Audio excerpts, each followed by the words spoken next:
Hello, everybody, and welcome back to Pokemon Mystery Dungeons and Dragons: The Lanwell Chronicles. We've got ourselves a nice meaty part for you, so let's not waste any time. And Ice, are you now ready to actually do the recap this week? Yes, I am. Then take it away. All right. So last time on our wonderful journey in Landwell, we took up a job as cover story, so we can finally head to Blackrock Mountain after, our little adventure, learning that Tarek and Ricky are still stuck there. So, uh, our side job is just going to involve heading to Gwaybold after the fact. But as it is, we left off for Blackrock Mountain on search of Tarek and Ricky. And when we finally got there, we discovered that our climbing gear was still left out. So we took that back and began our climb up the mountain. On the way up, we ended up finding a campsite. And after some investigation, we discovered that we were being watched from the trees by some cloaked, hooded figures of yet another faction. Uh, Things went well enough until after dealing with them. Our Glossifleur that we had discovered previously showed up and intervened, sort of wouldn't tell us anything other than what we had pried from one of them, that she's this lady Sarah. So there's yet more questions to be asked now. Eventually we continue our way up, finally making our way to the dungeon. And it's this sort of laboratory of sorts. Lots of notes all scattered about the place. Mentions of research with these blackened Pokemon for the CILS as this little side project, and we're sort of forced to go and file away some notes by dates. And as we gradually uncover more and more about the place, involving how their leader was very interested in being experimented on becoming a blackened after several failed experiments here and there, involving certain feral Pokemon turning crazy, notes about the CILS and the Purge having interactions between their own works, and apparently things are coming to a head quite soon. So we continue through each of the rooms. Let me find it here.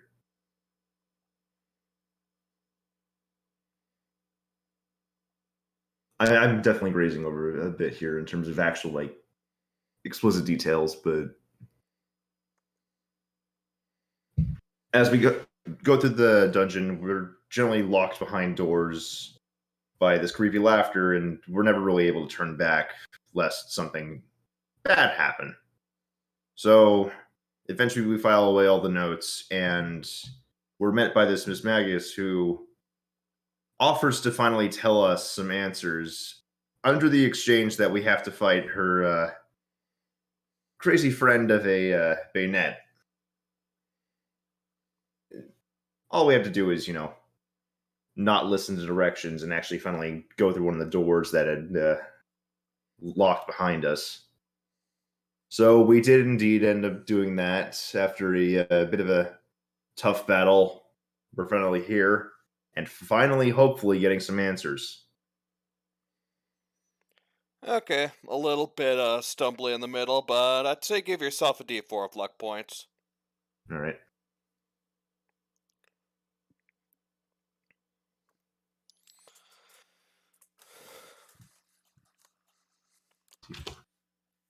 Ouch. Ow!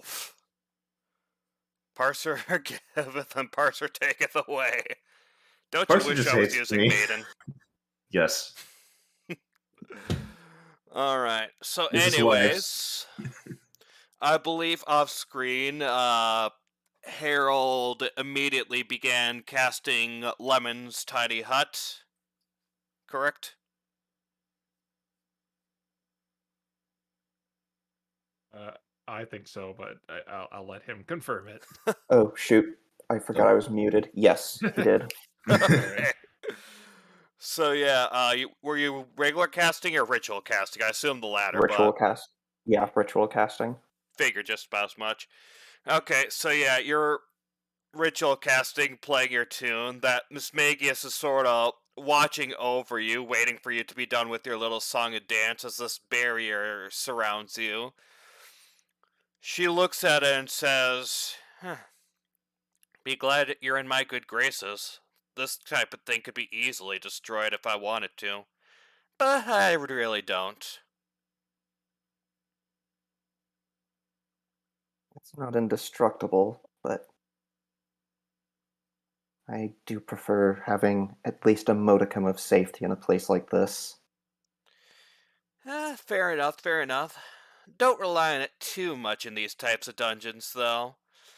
I'll let it slide for now, and most of the Pokemon here listen to me, so they'll let it slide for now, but any other place, and, yeah, the Pharaohs might not like having something like this in the middle of their turf. At least in a mystery Better than, dungeon. Outside a mystery dungeon, use it however you like. still better than sitting out and fully exposed. Yeah, fair enough, fair enough. Now then, I believe you managed to fulfill your little deal with me, and might I say that was quite the wonderful battle. It was amusing watching you guys struggle against your fear and try desperately to defeat my little doll there. Well, But, it was actually only once that that happened. once doesn't really matter. But, deal's a deal, so go ahead and ask me what you want. Doesn't really matter what it is. CILS, these Darkest Night weirdos, even the Purge. I kinda don't really care anymore now that I'm all dead and stuff, so feel free to ask away, though, try not to take too long. I mean, Fluffy could wake up at any point in time and all that, or I could just get bored myself, but otherwise, feel free to ask away. I think our first order of business. What exactly are the CILS and the Purge trying to accomplish? I mean, presumably each of them is trying to destroy the other. How are they trying to do that? A boring first question, but oh well. Man, your information must be seriously lacking if you don't even know that much. We have some ideas, but we don't know any specifics.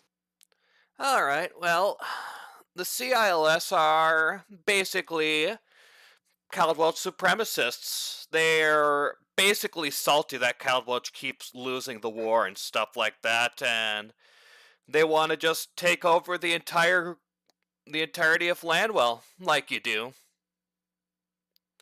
To be entirely fair, it is sorta Aaron's fault a little. Because after the war happened, while both the nations, their ruling class ended up being dismantled, the nobility in Aaron still continued, while Caldwelch basically lost all noble titles, all status, all everything. And we sort of hoard the food down here as well, just a little teensy bit, so you kinda can't blame him, but at the same time, who wants another war?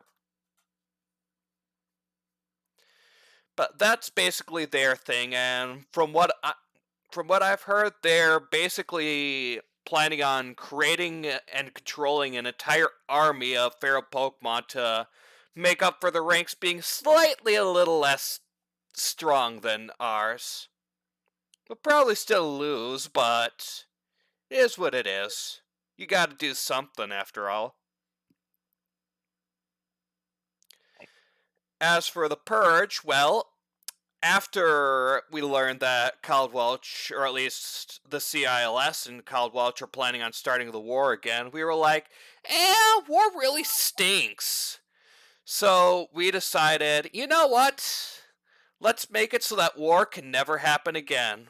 All it requires is, stealing those slight bit of powers that each of us Pokemon have, but it's totally worth it. So, in other words, strip everyone of their ability to fight. Mm-hmm. Well, not everyone. Obviously, having everyone lose their power to fight is pretty dumb. But for the most part, every average citizen will be required, once the Purge rules, to have their powers be stripped from them and be unable to fight. The only people who will be are mostly just the Freelance Guild and whatever ruling elites are in the new world after it. Is it true that the Purge has the Freelance Guild under their control? Oh boy, do they! Oh boy, yeah? The Freelance Guild is basically just under the Purge's thumb. Like, half the leaders, probably more than that, are totally under the Purge's control.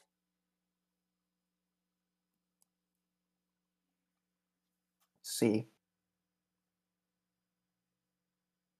Well, most of these are things I suspected, but having some confirmation is helpful. What about the And Darkest Night? actually, yeah, that's what I was about to ask. Well, at first, we in the Purge thought the Darkest Nights were just the CILS's research and development team, and that's certainly their cover, but apparently there's so much more than that. Well, first off, they plan on basically destroying us in the Purge and stopping our little thing from happening. And then after that, they're totally gonna go and backstab CILS as well, and take them out. And once they're done with that, all three nations are gonna be bye-bye! They're basically gonna make all three nations cease to exist and turn this entire continent to one unified Lanwell, no matter how much they have to burn to the ground to get it.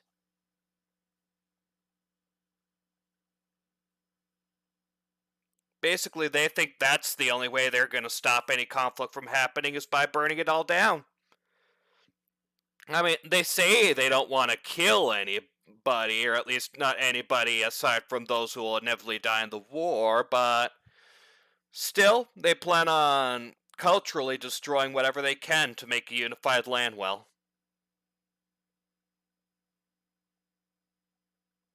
What's this blackening process we keep hearing about? Oh boy, that's certainly an interesting thing. So, there's old tales and legends about how if a Pokemon loses all of their emotions and focuses on nothing but their violent instincts, they become super duper powerful. Of course, we thought those were all just rumors and stuff like that, but turns out they apparently managed to figure out the process, a way to shut down, or at least that's what it says is a way to shut down emotion. So, I think Sarah, it's a Gossiflor. One of their members is a Blackhead, and she's certainly still plenty of emotion. But they figured out a process to replicate that mythical power in the stories. And oh boy, is it power. With it, you can harm whatever Pokemon you want, no matter what sort of type they are, anything like that. None of that matters. You just become an uber powerful machine of fighting. At least that's how it's said. I mean, Fluffy sure as heck is pretty strong. I'll give it that much. And that's basically what the Blackened thing is. Just making yourself an uber powerful machine of fighting.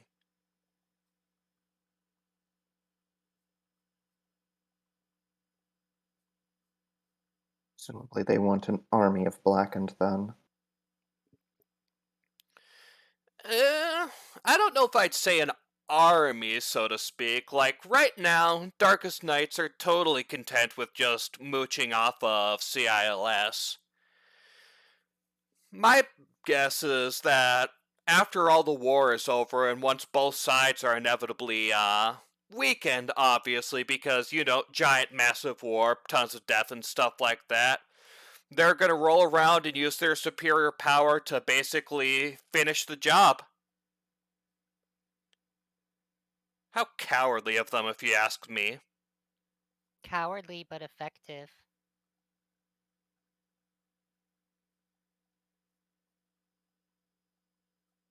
If you say.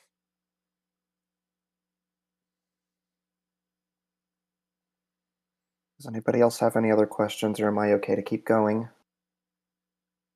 Do you know anything about the Weirden tree? The what now? Oh, right. You're talking about that old tall tale or whatever. Nah, it's just a random story. Why would I know anything about that, or why would anything about that matter? No comment.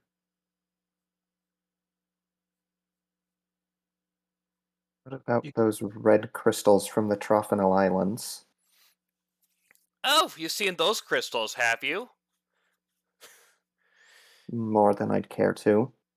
Yeah, they've got some strange magical properties. We aren't entirely sure of why or how, but apparently those red crystals all have the capability of doing quite a number of magical things. We think it might have something to do with the distortions created around them through the mystery dungeons or something. They seem to affect general behavior within Pokemon. Like they're connected to who we are in our core or something like that. CLFs have certainly figured out that they're able to control feral Pokemon, and we in the Purge have a bit too. Though we've also found that with the right combination of magic, they can be used to siphon off power into the crystals. And the best part is it's a one-way street. Once the power is all siphoned into the crystal, even if the crystal is broken, the Pokemon still have all their power completely wiped. So it is irreversible then? Uh, they were working on a process to reverse it before I ended up captured by Darkest Knights and used in their experiments, but if they were successful, I wouldn't know. They probably have some way of fixing it somehow by now, Who is, but heck if I know. who is the lead of the Purge R&D? Oh boy, don't I wish I knew. We know who the leader of CILS are, and obviously I know who the leader of the Purge. Or wait, you asked who the leader of the Purge is? Yeah. Oh, Purge sorry. R&D specifically. Oh, the okay. Yeah, Oh, you specifically want to know who research the and development. lead of the Purge R&D is? Interesting. You're not gonna like the answer. You are unaware, aren't you? Oh no, I know exactly who it is. Then go ahead and tell me. Oh, it's just this little Alakazam. Goes by the name of Shad. Have you heard of him? I thought that was who it was. Means he orchestrated it all.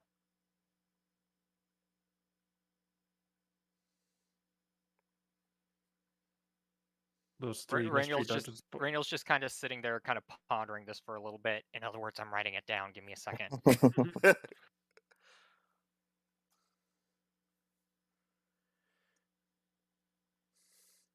Okay, I have a question. It might be a little weird question, but who are you?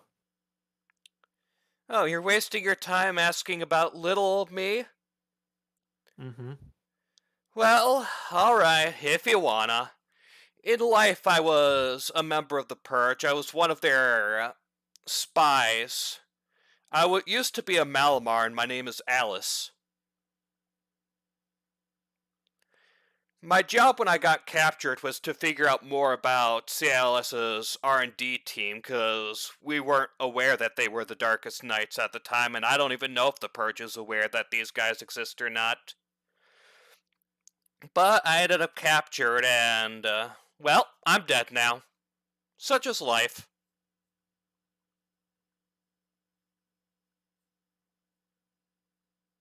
Okay.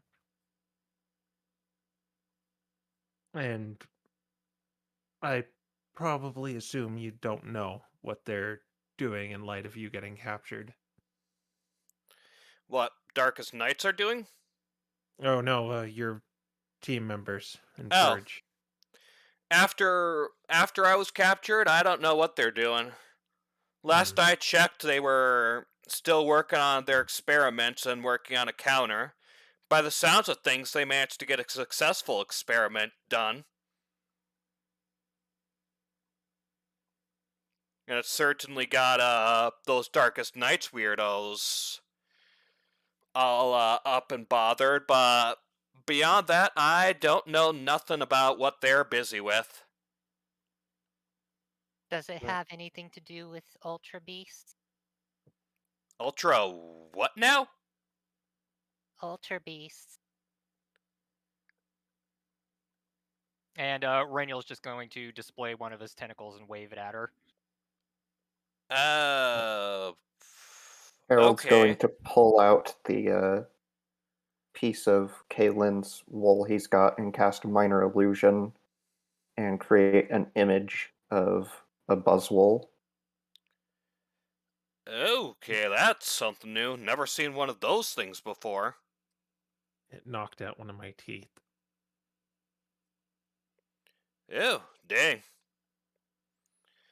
Yeah, I don't know what you're thinking, but as far as I've heard, none of us have anything to do with those guy thing whatevers.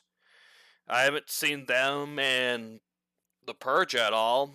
CLS, as far as we know, don't have anything like that, and at least I haven't seen any of those things slinking around here in this base.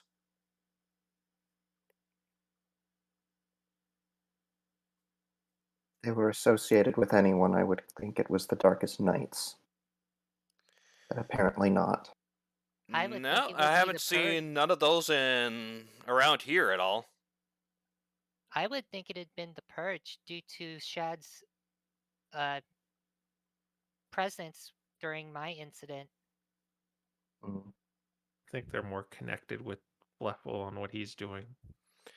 As soon as you say Fleffel, Alice's face sort of falls from her normal cheery, don't care in the world to an actual legitimately angry face, and she says, "Oh, so you've met the traitor, have you?"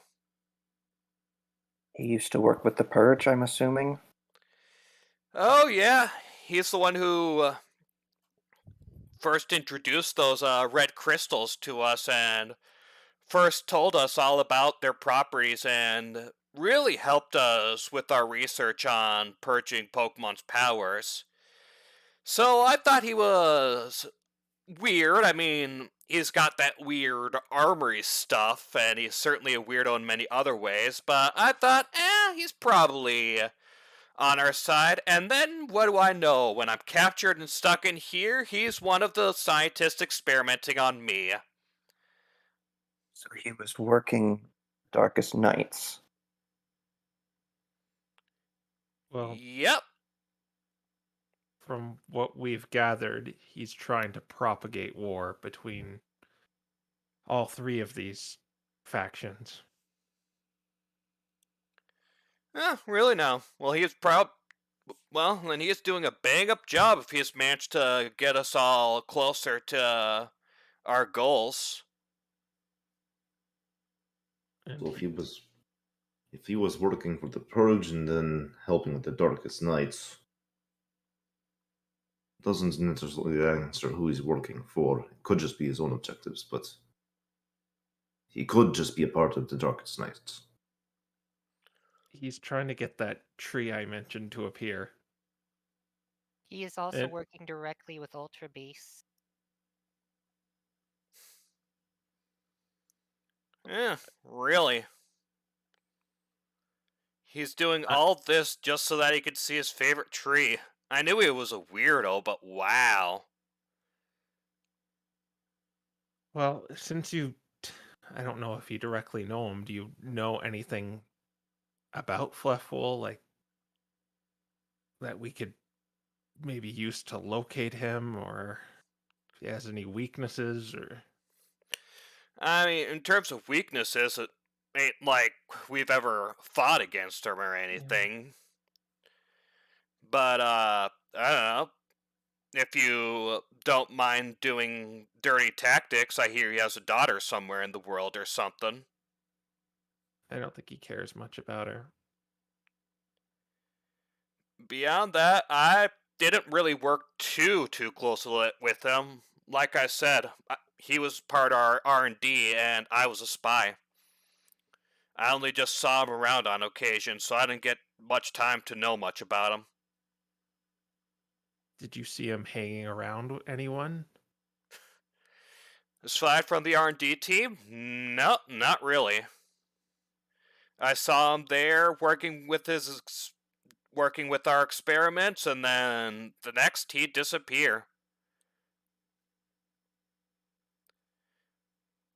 If he's been working with both us and the Darkest Nights, then I guess he's just been constantly going between all the factions and stuff like that. Though if you're looking to kill him, feel free to do it brutally for me. I'd very much like to hear about his screams as he dies. Well, if I'm being perfectly honest, I don't think I'm going to be coming back inside this mystery dungeon anytime soon after we leave. Yeah, I know. I get it. This isn't exactly the most fun little place.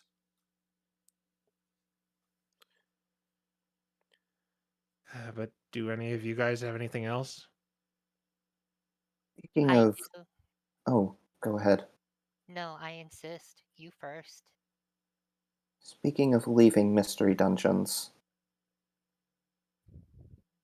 I saw in one of those notes we found heading through here mention of using those red crystals to get feral Pokemon out of dungeons. Do you know anything about that? The exact methodology, unfortunately, I don't. Otherwise, I would have replicated it and allowed me to go out and raise a lot of havoc by now. But I do know they've been experimenting with the properties of it, and they must have found some way to allow feral Pokemon to escape. The how and why of it, I don't know. But they seem to have managed somehow.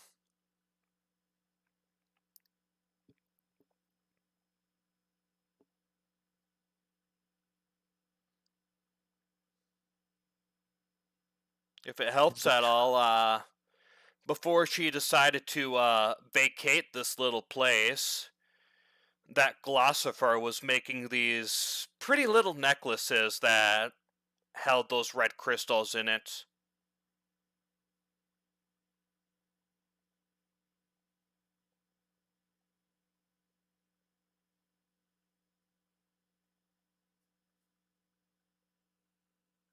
Is it? I don't know if you know anything else about dungeons. Mystery dungeons themselves, not too terribly much. I know Is they it exist, true? and I know a bit about them, but there's some things that still surprise even me. Like, when I died, I shouldn't really be here right now, but something about the dungeon brought me straight back up into this ghost form, and now I'm haunting these halls, all because this place is a mystery dungeon. Really strange. Could have something to do with the experiments. That could be it too. It wouldn't surprise me. After all, I'm pretty sure the reason why this place is haunted by so many ghost ferals is because of the experiments.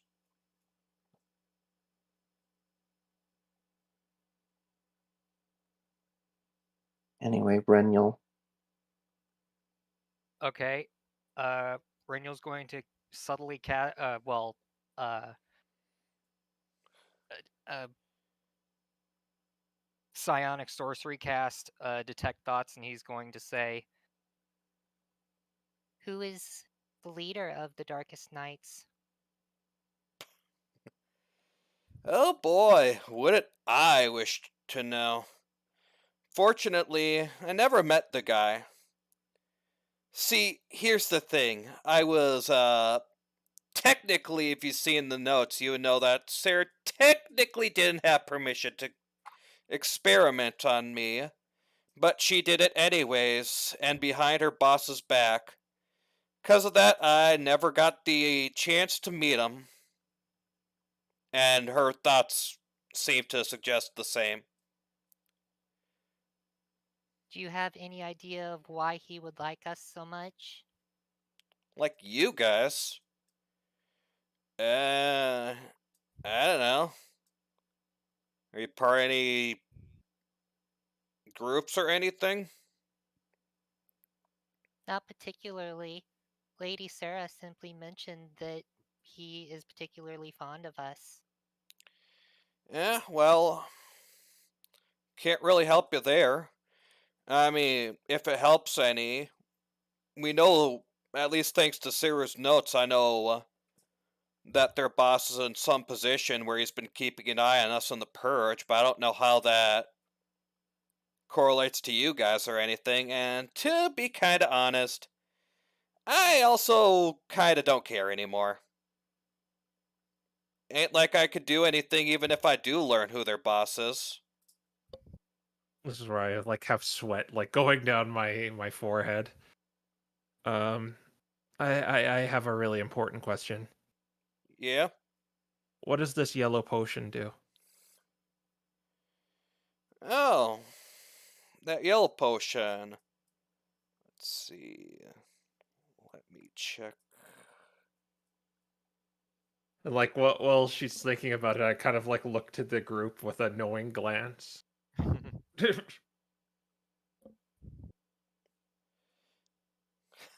Actually have to check again.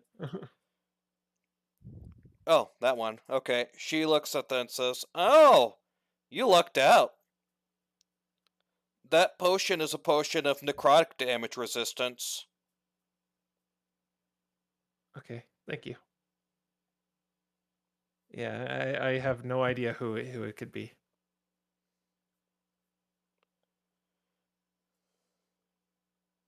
Or yeah. Jeez. You asked me for the Darkest Knights leaders, but not the Purge or the CILS. We did ask for the purge. You said it was Chad. You That asked for was the head of R&D. R&D. Oh, yeah. If you would like to divulge to us the identities of the leaders of the CILS and the Purge, we certainly will not protest. Well, I'd be happy to tell you CILS's leader because, frankly, I don't give a whoop about them, though it probably won't help you. His name Randall's is still reading. Haywell, and he's a Nidoking. He's the descendant of the ancient Caldwelch king who lost the war. It's pretty obvious to basically everyone involved, so ain't exactly too big of a deal, but nobody's seen him in years, so we can't exactly capture him or anything like that. And that's What was, spelled Hywel, by the way. what was the name? Hewell. Let me Okay.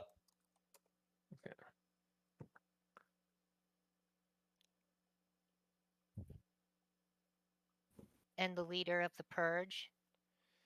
now that little thing, I'm not sure if I really wanna say. I mean, I don't exactly have. Obviously, I'm dead, so I don't care about the purchase ambitions, but she was my leader, so you know.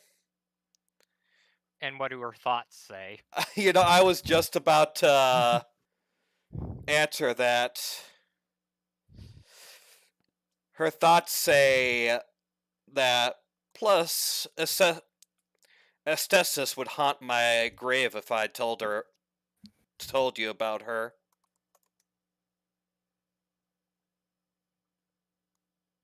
Okay. And you cannot even tell us what species it is? Oh, that was sneaky. Nope, though. I could strike a deal with you if you really, really want to know. And Radio, in her thoughts, her thoughts are saying it. She's an Umbreon.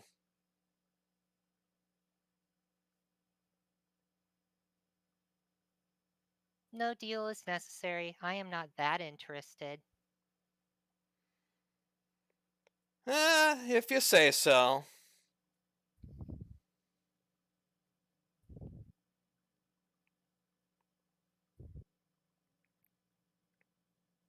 He looks at the rest of the team and he says, That is all I have.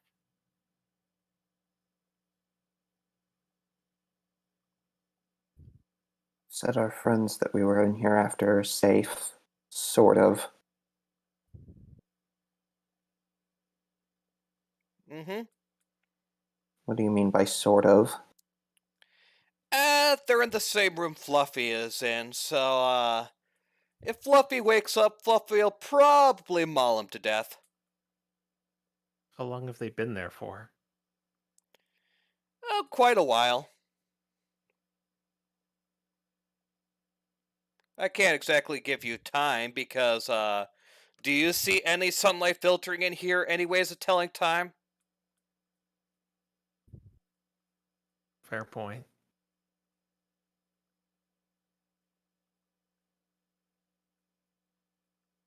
All right, I'm about out of questions.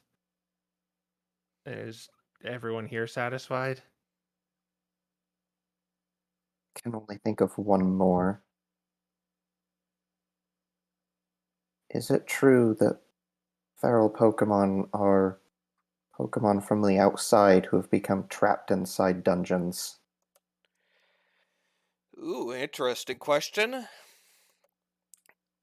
It's rare because most of the time they'll die long before that happens, either by being killed by the ferals or starving to death, but yep, if you last long enough in the dungeon and somehow manage to survive, the dungeons will warp your mind and turn you into just another feral. Is that where all of them come from?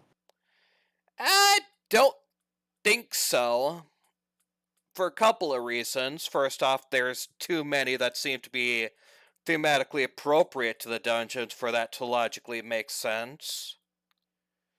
And also, just because the numbers are a bit too much, but I'd say about 20% of the ferals might have been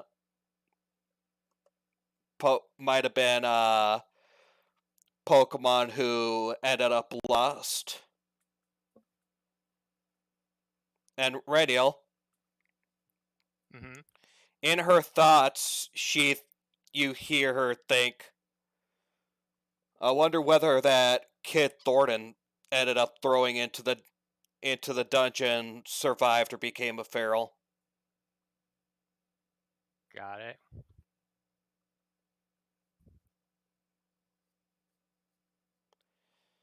So yeah, basically that's basically how it is. Of course, that's only based on what I've seen and heard about, because Darkest Night certainly made sure, despite having this place somewhat secure before I started messing with them, they still made sure everybody knew not to spend too long in these dungeons.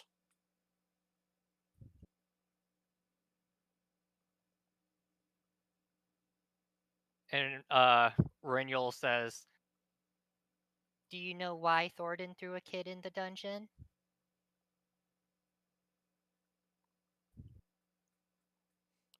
Alice looks over you, Reniel, and she giggles and says, "Oh, have you been reading my mind this entire time?" Enough of it. Oh boy, you are a naughty little boy, you know. Honestly, there's a part of me that thinks I should just kill you right now for doing that, but I'll give your creativity some credit. Since you asked, well, old Thorny Boy, he's a member of the Purge, by the way, too, in case you didn't figure that one out already. And at one point in time, there was some member of the Freelance Guild, don't know who, he was just some guy from Caldwell, who happened to catch him communicating with some of our agents. And to make sure that he told nobody about nothing, he sent him to the wrong dungeon. Gave the orders to make sure he was sent to the wrong dungeon on a rescue mission. Kid's probably dead by now. Or a feral, it's hard to tell.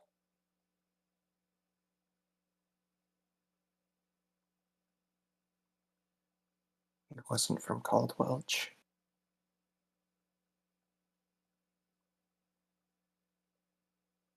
Huh? Did you say something? Nothing.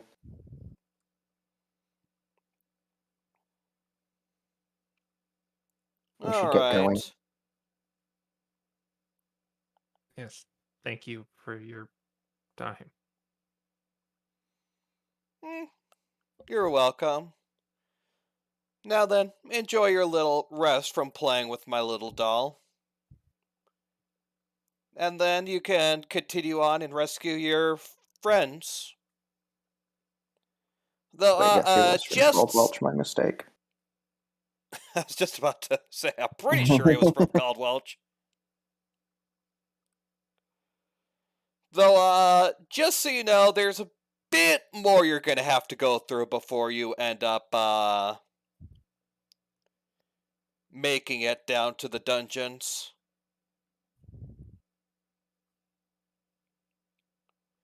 Any idea you can give, if you can give us any idea of what's to come? The way forward has two Aegis guarding it, and if they catch you, then they're gonna try and slice you into tiny little ribbons. Any way to avoid them? Maybe, maybe not. I don't know. Do you think I've ever tried? Well, I mean, What your I can just phase down stairs if I wanted to, so it isn't like I've had any difficulty, but unless you guys can phase through solid matter, good luck! Are you going to accost us in any way from this point on? I mean, do you want to fight me? I'll warn you, I'll probably kill you. No. I'm just Then saying. we're good. Okay. Didn't mean to offend you.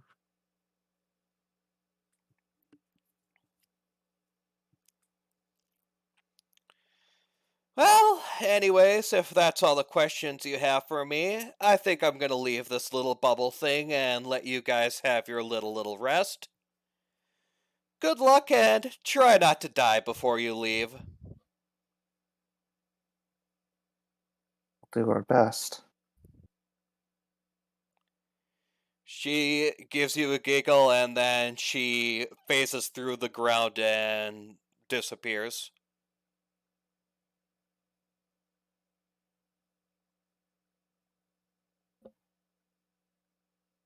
Oh, well. We certainly got a lot of information out of her. I already suspected some of it, but Were you all assuming we can trust what she said, having confirmation is good. Were you all thinking the same thing when she mentioned the Darkest Knights leader knowing us. What were you thinking? You hear Raven in Eugene's mind. No, that did not cross my mind at all. What? I didn't even say it yet. I heard it. Don't do that. But yes, it's Raven. Possibly. Like, who else could it be? I really hope it's not someone in the Delvers.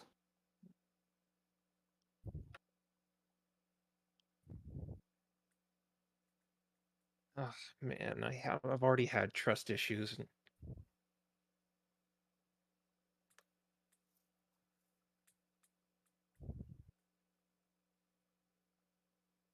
Everyone always tells me to not be so paranoid, but then, I get confirmation on, yeah, I should have been paranoid. To be fair, for the average citizen, being less paranoid is likely good advice, but we are not necessarily average citizens at this point.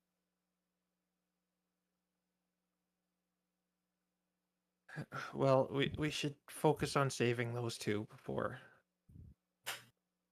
following up on this information. We're just going to be talking in circles if we just spend all day talking about it. Right. Yeah, so I used a short rest, and I pretty much used all my hit die to get the max. We had a short rest off screen, so It's pretty been handled.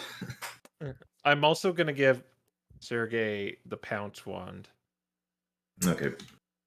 Oh. I think he actually gave that to me, so it has Yeah, 2 that charges was... in it. Just All right. We might be running, and you might need it. As long as you're certain you can both. Who am I kidding? Yeah, I'm pretty fast. I mean, when I'm, fighting, and yeah, I think I can do without it.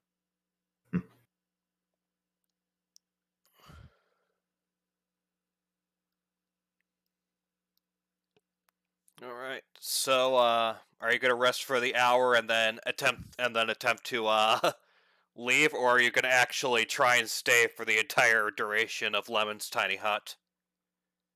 No, we're going to wait out the rest of the hour. Yeah. Because we've already used some of it with the discussion, but we'll wait out the remainder of the hour and then we'll get going. Okay. So, yep.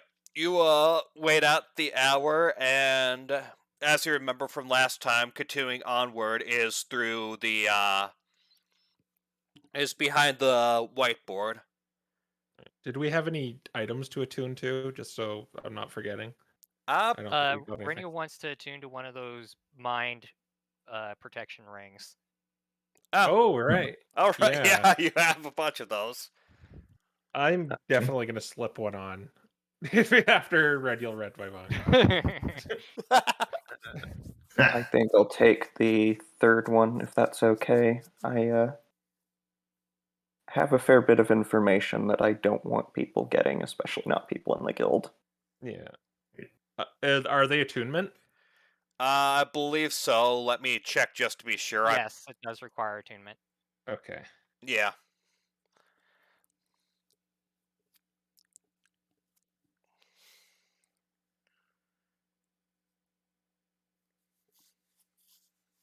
All right. But yeah, after that, I think we're going to go through the door. All right. Sorry, Sergey, you don't get the ability to shield your mind. There are only 3. All right. Further through the dungeon we go. Okay, so you walk through the door, and soon enough,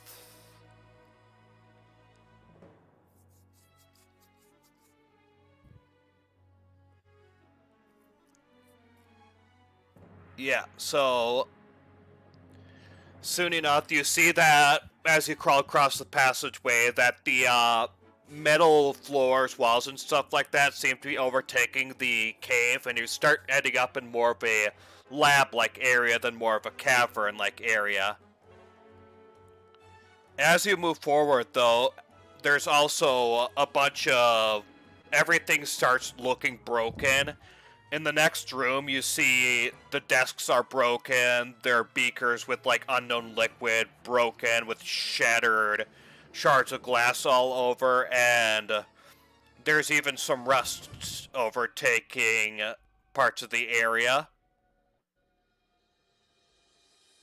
And you find yourselves eventually in this room. Despite what you see, everything here is basically broken. As mentioned, you've got these two Aegislash up here, and both of them are hard focused on this door. There's a door right here to the left and a door right there to the right.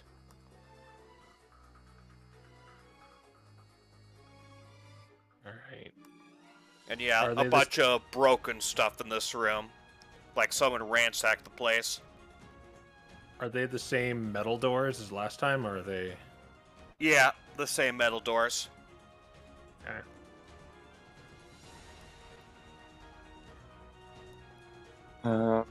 I guess I'll head over to the door on the right and try to take a peek inside of it. Okay. Try to creep behind some of this cover, even though Yeah. I'm pretty sure they're not focused on me. Yeah, you walk over and the Aegislash don't seem to care that much about you. And you are looking to the right, correct? Correct. Okay. Sorry, just trying to get the map ready for the viewers. Okay. You look into the door to the right, and you see... First things first.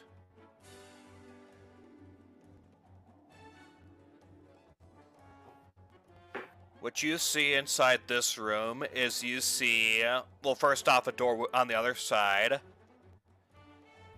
The door seems to be blocked. In this room, one of the few things that intact, there appears to be a scale that has a bunch of broken equipment on one side and nothing on the other side. And from that scale, you see a sort of pulley system. The scale is right here. And you see that there's a pulley system leading to whatever's blocking that door.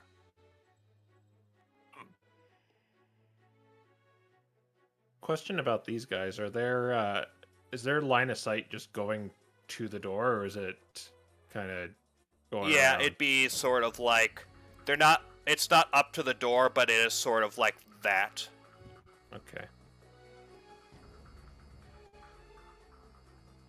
Do you see anything in there? Give me a second. Let me see if I can actually see that far. Okay, yes, I can. We'll come back to the rest of the group. Not a whole lot. Possibly a way to get through that room, but beyond that, no. There's another door in there, though. I guess I'll go check out the other one then on the other side. Using the kind of like my head like looking towards those guys the whole time. And like I look towards the door and then look back at them. He's in absolute paranoid mode. Okay. What you'd see inside this room is... You see... Not much in this room that's too interested. Or, so not too interesting. There is what appears to be a closed bag on the table. And otherwise, there's a locked door on the other side of the room, and next to that door it says storage closet. And these doors are not pickable. There's no door lock. They're like electronic. Oh no, it's a normal lock. Okay. And was the one Harold saw over here locked as well? It was not locked. It had a giant piece of like metal blocking the door, preventing anyone from getting to it. Okay. So I'll go back and report my findings. Say there's a door on the other side. I could try getting through it. And there was a bag on the table.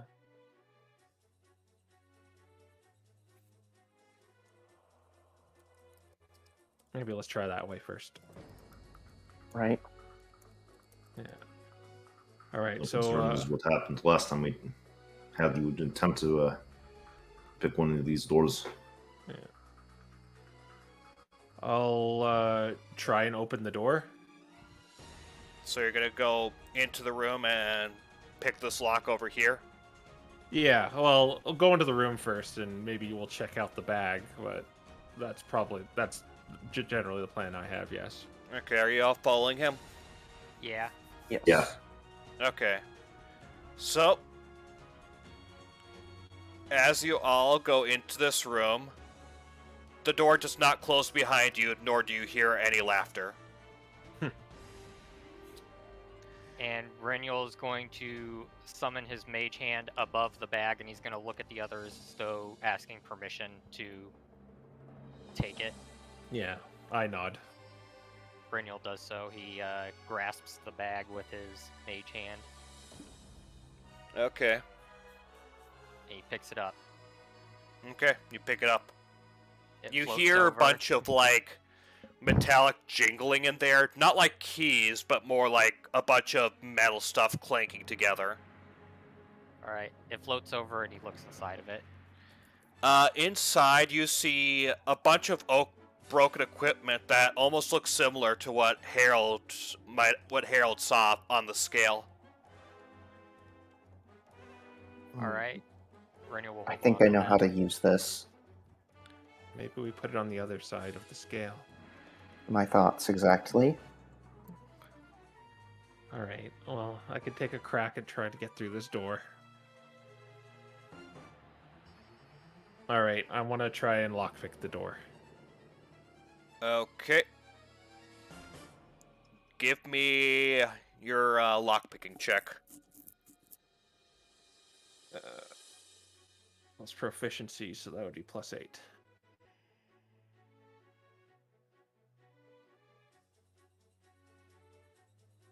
$14. You try and pick at it, but you can't seem to get a good hold on it. It doesn't look like you're able to pick this lock very well. Okay. Yeah, it's way too complicated. I don't think I can get through that one. Is there a key in that bag? There Renuel not opens appear it. to be, no. He shakes his head. Okay. Yeah. Let's go over in the other room and test Harold's theory. Right. Yeah. So we'll make our way over here. And yeah, we're gonna like circle around Yeah. this. Yeah.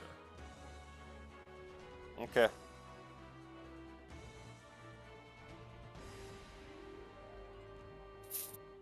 You do that, and you're gonna put the Harold big. he's going to place the bag of junk on the other side of the scale. Okay. As you do that, the scale moves down, and you see the hunk of metal in front of the door lift up. And the door beyond it doesn't look like it's locked. Harold looks uneasily at the blockage kind of dangling in the air above it. Maybe we should have Renuel open that door from a distance and just run through as fast as possible. Yeah.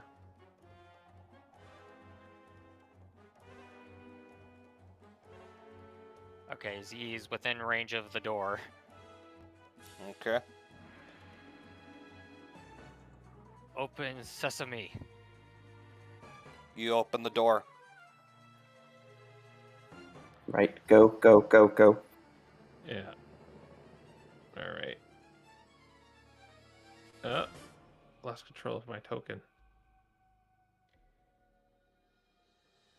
Okay. In this room, you see what looks like it was used as a library. There are some bookshelves here, though it's empty aside from a key, and there was even a fireplace, though it's now unlit. However, there, as I said before, there's a key and that has storage key written on it, and there is also a note. Ringo's all over those things.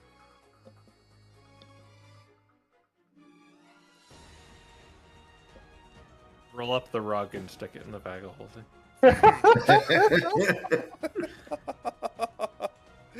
This rug is very shoddy, I'll have you know, so it's not going to sell for much.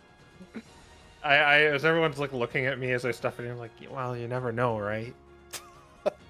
If you use this rug to break another one of my problems, I swear. No more rugs in this campaign. You said this was empty, by the way, right? Yeah, there's some ashes and stuff like that in it, but it looks like it just was once a fireplace. Okay. Raniel's reading the note. Okay. The note is... I'll just copy-paste it for you. The note says this.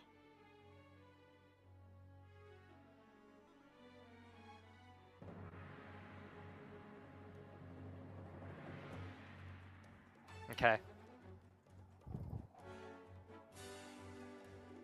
He takes the key, and we're going all the way back to the storage room. Okay. Yep. With the rug in tow. Your guys' obsession with rugs are, Don't worry about it. That's gonna be our new team name, the Doormats. Gosh. Oh my god. It only took how many sessions are we in? 33. Okay. You use the key to unlock the door, and you find, in this room, you find a few things. Most of the crates here are open, but within a few of the crates, you see about 5 red shards from those red crystals. Raniel takes every last one of them. Of course. Do these ones look like they're still active? Yes, they do. Okay, Oh. I have been waiting to do this for a long time. Harold is going to... Yeah, I think this is worth it. Harold is going to take one of the shards.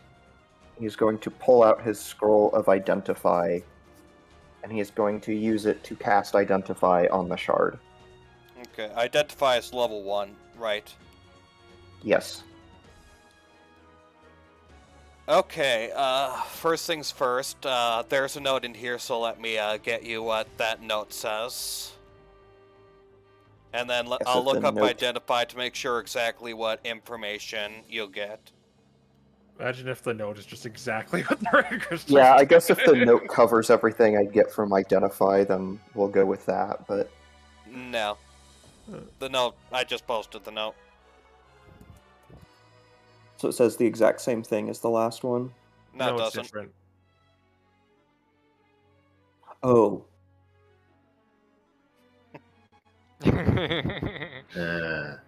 I see. Interesting. Okay. So, here is what you learn from this note. First off, you do learn that Well- there... Or, not note, the shard, sorry. You learn that it is definitely magical in nature. Its creation is unknown, but it seems to have something to do with the very distortions that create Mystery Dungeon in the first place, interacting with a natural igneous mineral, creating the sort of crystal. You learn that it's not an attunable magic item. I suppose arguably it's a cursed item, but that's beside the point. You learn that, as suggested, it seems these crystals have properties in them that interact with Pokemon on a fundamental level. Basically the same power that allows you to learn how to use weapons, use moves, your natural abilities, stuff like that. It seems these crystals are sort of imbued with these natural abilities. And you learn that, yeah,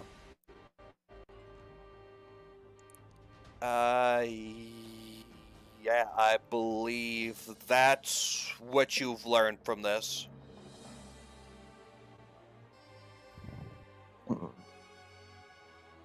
So this does corroborate what Alice told you about these crystals from what she heard. Not as informative as I'd hoped it would be, but this is something at least.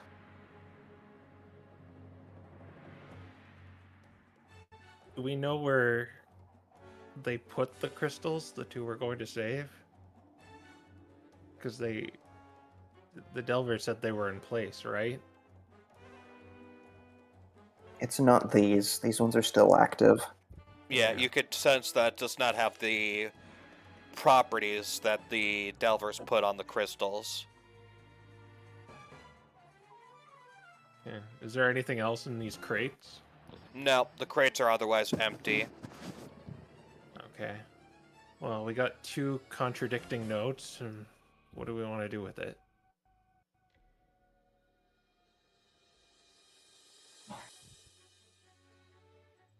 Well, one note was behind an unlocked door. Yeah. Did This this door one- look locked? Well, I don't know if we'd know that. The other door?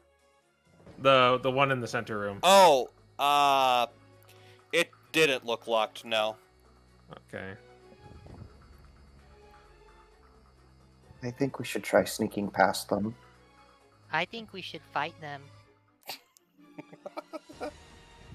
I think we should sneak past them. Are you certain?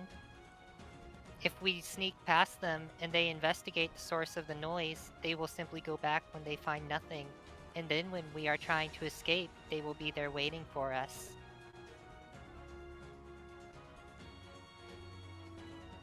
The idea is we get through while they're distracted. But someone, well, what if you make a noise with that trick you could do, Rennial, and then we all make a run for it? I have another idea for producing a noise. The What is that? horn. No, we could simply drop the or the... Was it metal? The slab The- of metal in front of this door over here. It was metal, right? Sorry, what? Remember the thing we placed on the scales and then the door The went up? scales are here. Yes, the bag was full of metal. No, the thing covering the door. Oh, yeah, that was also a metal block. Okay. We could simply let the metal block fall.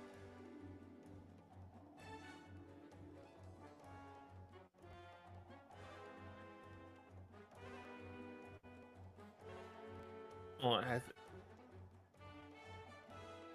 do they go into the other rooms?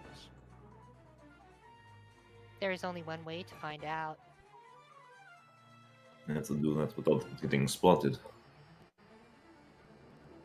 My plan was to just try to destroy one of those crates in the main room from a distance. Personally, I still think the second note here would be the correct one. Simply because, well, I if we're have an looking idea. at We drop the metal block, they go in, and then we barricade the door they go through to go inspect it.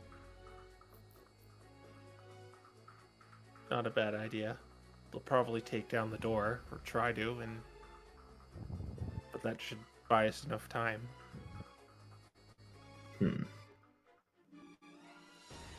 I'm still under the effect of that potion from earlier, aren't I? No, you're not. Oh, right. Long rest, or short rest happened. Yeah.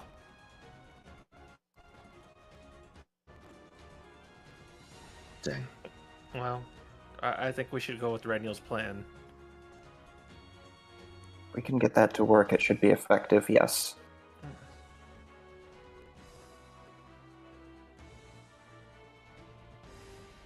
Was this door an innie or an outie, or did it just go up? That door opened like that. Okay. So it's an in, I guess. Alright. So if we barricade it, we'll just open the door.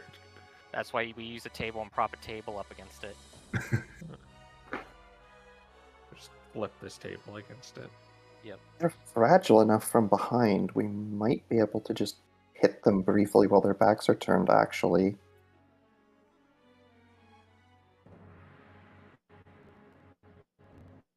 Okay. Well, I think we should just go with any plan, because we're kind of wasting time. All Very depends on much which so. one knows is correct. Well, they agree on distracting them at least. Yeah. Just how are we going to drop that block? Someone's going to have to be in there. Renewal waves.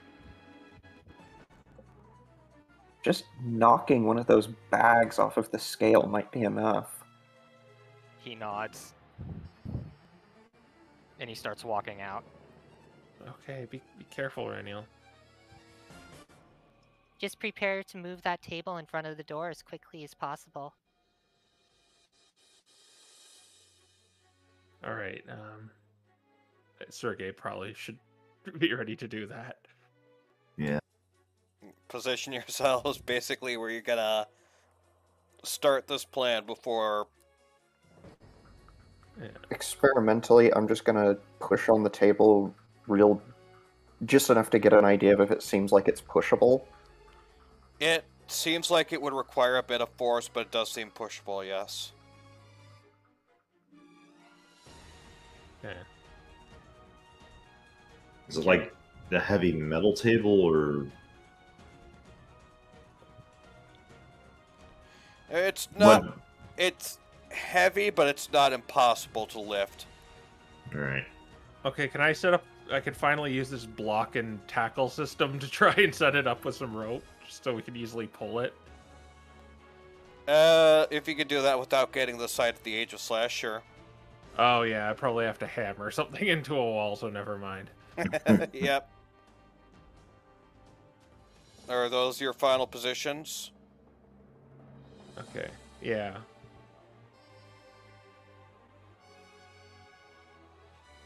So Renniel's going to drop the bag in there. He's going to try to run back to the door. And then we try to block him in. Them in once they enter. Okay. Okay, so the door's open. Renewal is ready to slap the bag off. Ready, guys? Yeah. Okay, Yeah. so here's how we're gonna handle this. Once you,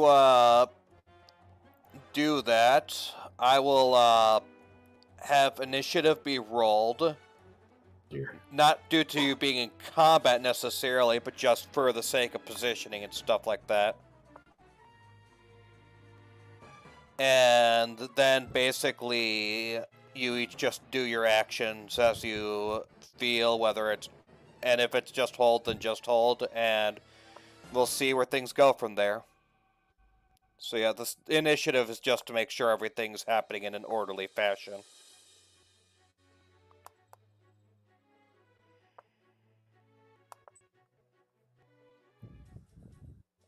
So, if you're ready, then you may begin and roll initiative.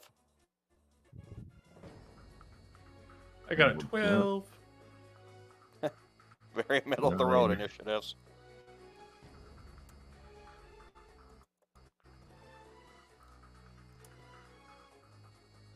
I'll go after Eugene. Let's see. And the Aegis Slash will go after you guys. Whoops, an extra one. Oops. Ignore that Aegis Slash right there. Okay. That was me accidentally, scrolling weird. So yes, everyone's in the 12 gang. Alright, Eugene, Harold, is there anything... So we'll say Radial, caused Now the hold on, noise. I'm doing this a very specific way. Oh. Okay, so before we enter initiative, I'm using my action to cast Mage Hand, and then I'm going, in order to start initiative, I'm going to use my reaction to use. Oh wait, I can't hold movement, can I? You cannot. You can. You can. You can. You can't. At least, well, according, I guess you can. Your interpretation is you can hold the dash action, right? Yeah, you can, if you're holding, like, the dash action, though that's what I was- holding your that's what I was action. gonna do. Yeah, I was gonna hold my dash action so that once I use my interaction to knock over the bag, I dash out of the room to approximately right behind Harold. So you're gonna use your action and then hold an action? No, isn't knocking something over an interaction? Yeah, knocking something over is an interaction, though you're using your action to spawn Mage Hand. Yeah, but that's before initiative. You said once I knock it okay. over, then initiative is rolled. Okay, gotcha. Alright, then yeah, you could do that. Okay. So Raniel smacks it over, and then he runs over here. Okay. Eugene, Harold, is there anything in particular you want to do? I am going to ready an action so when both of the Aegislash are inside of there, I'm going to start pushing the table in front of the door. And I'm gonna ready an action in case something goes wrong. I don't know if that's a good trigger. 'Cause that's kind of a little broad, but... Yeah, I'm gonna say Yeah. something goes wrong is a bit too broad for it to be a ready to action. If they don't go into the room, I'm gonna shoot a crossbow bolt there.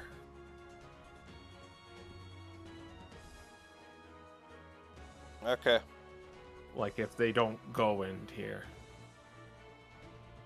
Gotcha. Alright. Assume... this is like a friggin' monkey's paw here, okay?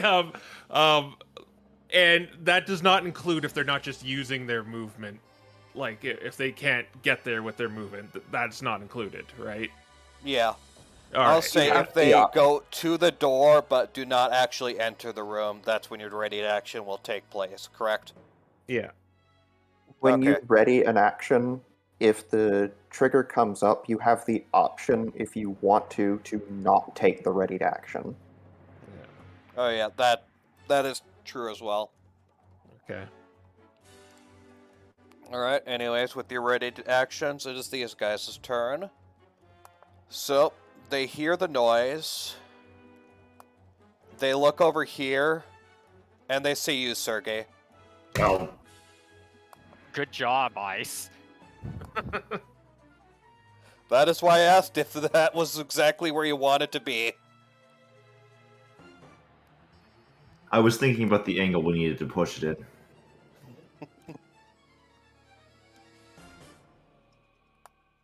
So, this Aegis Slash is going to use the dash action to get over to you. And this Aegis Slash is not able to really get very far with its dash action, but it's going to get over here. And that will be their turn. Congratulations, you're fighting now. I feel so stupid. It's an understandable mistake. Raniel, it's your turn.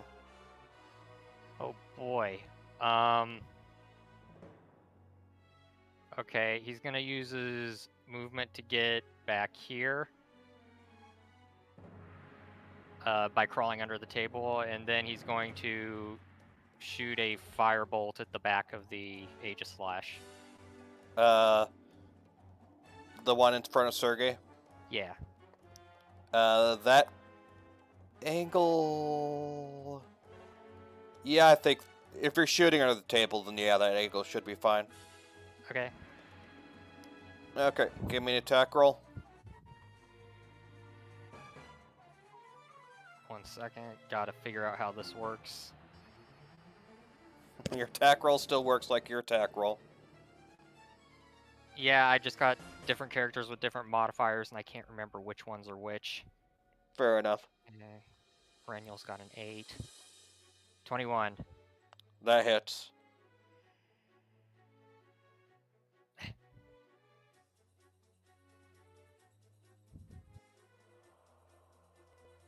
Fire damage. Okay. Nice, you hit the Siege of Slash in behind with your fire. As you send the blazing streak towards it. Is there anything else you want to do? That's all he can do for his turn. Okay. Sergey. Assuming they're both actually interested in me, you know what I'm thinking about here is that hit. So I'm going to take the dodge action. Interesting. Alright. You are now dodging. And we move back to the top of the round. It's your turn, Eugene. Okay, I'm seeing this plan like went up in flames, so I'm like, oh brother. And I roll out. I don't have roll out, but I roll out of from behind the crate. And I'm gonna shoot a smoke screen in this direction, just hitting that crate right here. Whoops. Do you want me to draw it? Or I do you made wanna- your smoke screen red. Okay, cool. Excellent. And then I'm gonna say, light him up, Harold. And I'm gonna give Harold advantage on this guy. Okay. And then I'm gonna jump into the smoke screen. Okay. Alright. Harold, it is your turn. Okay. Do I have the ability to go? Let's see. So, how does movement around the table work? If you're going around the table, it's full movement. If you're going under the table, you're technically crawling, so you're prone. Okay. Can I go over it? Yeah, you could. I believe the table, yeah, you could easily jump onto the table and jump off. And since jumping is part of your movement, and I'm pretty sure none of you have less than 5 strength, I'm pretty sure you all can jump across the table and parkour your way. Okay. I am going to, as I am getting on the table and crawling over it, I'm going to mutter some otherworldly incantations and cast Wrathful Smite. I'm going to get behind this guy and whack him. Interesting. Okay, give me an attack roll. It's the first roll, but I do have advantage. 21. That'll hit. Please.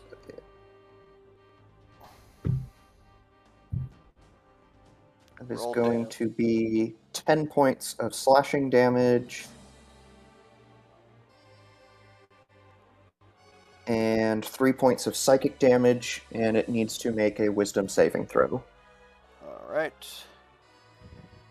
You notice that your slashing damage didn't exactly hurt it that much.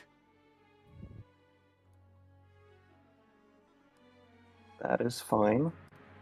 But your psychic damage was still fine, and wisdom saving throw. What's your save DC? 15. 15. Gotcha.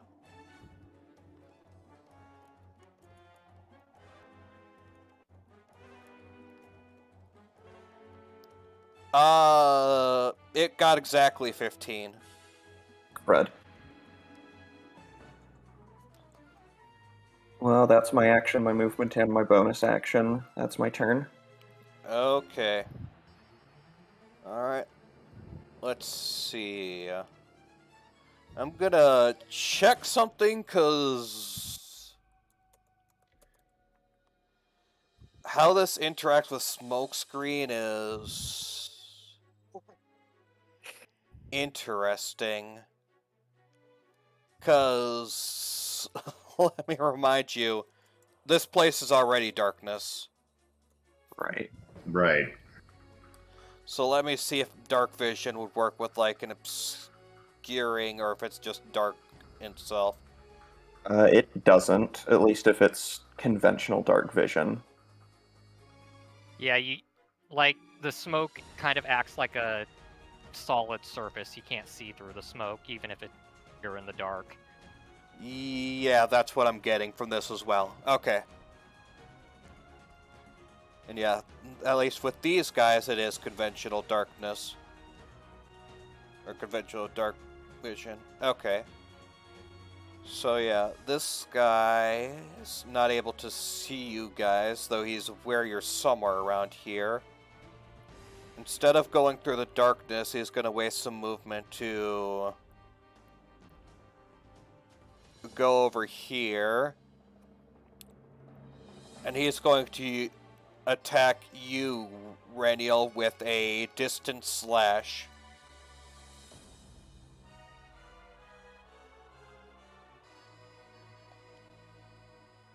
So, whoops, that's 29. Yeah, that's gonna hit.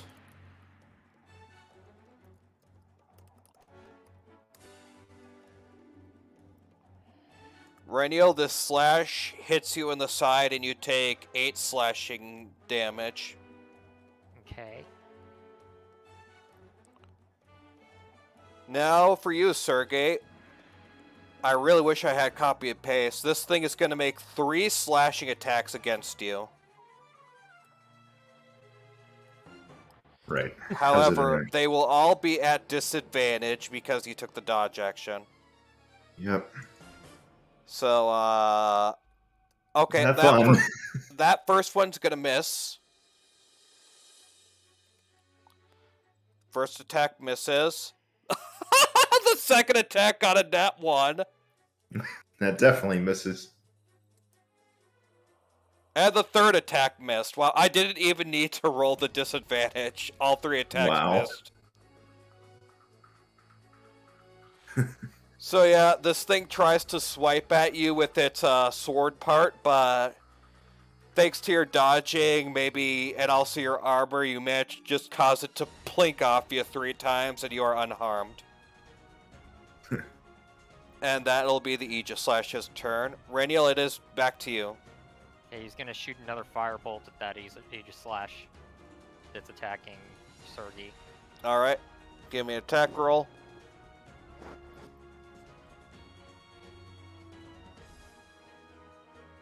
$12. That hits. Hooray! However, you imagine it only hits because you were aiming for its back. Such an attack might not have managed to get past their shield. Alright, 14 fire damage. And then he's going to go under the table. Alright. Very well. Sergey. Alright. What else here? I'm honestly tempted to just keep dodging because hitting him from the front is going to be such a problem. Dodge tank, dodge tank. Pretty much. Up to you. I'm mostly just trying to keep this thing's aggro. Yeah, So- that is the biggest problem of just dodging.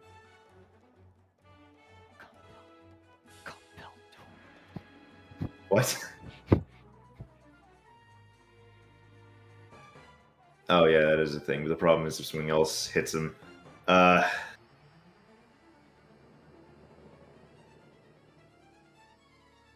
Actually, I don't think taunting is an action, is it? Technically, taunting would be an interaction. You could attempt to try and get them to focus on you by saying something. Whether it works or not, well, who knows? But you could certainly try. Yeah.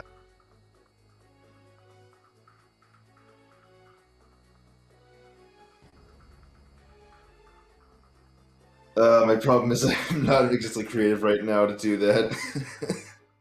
I'm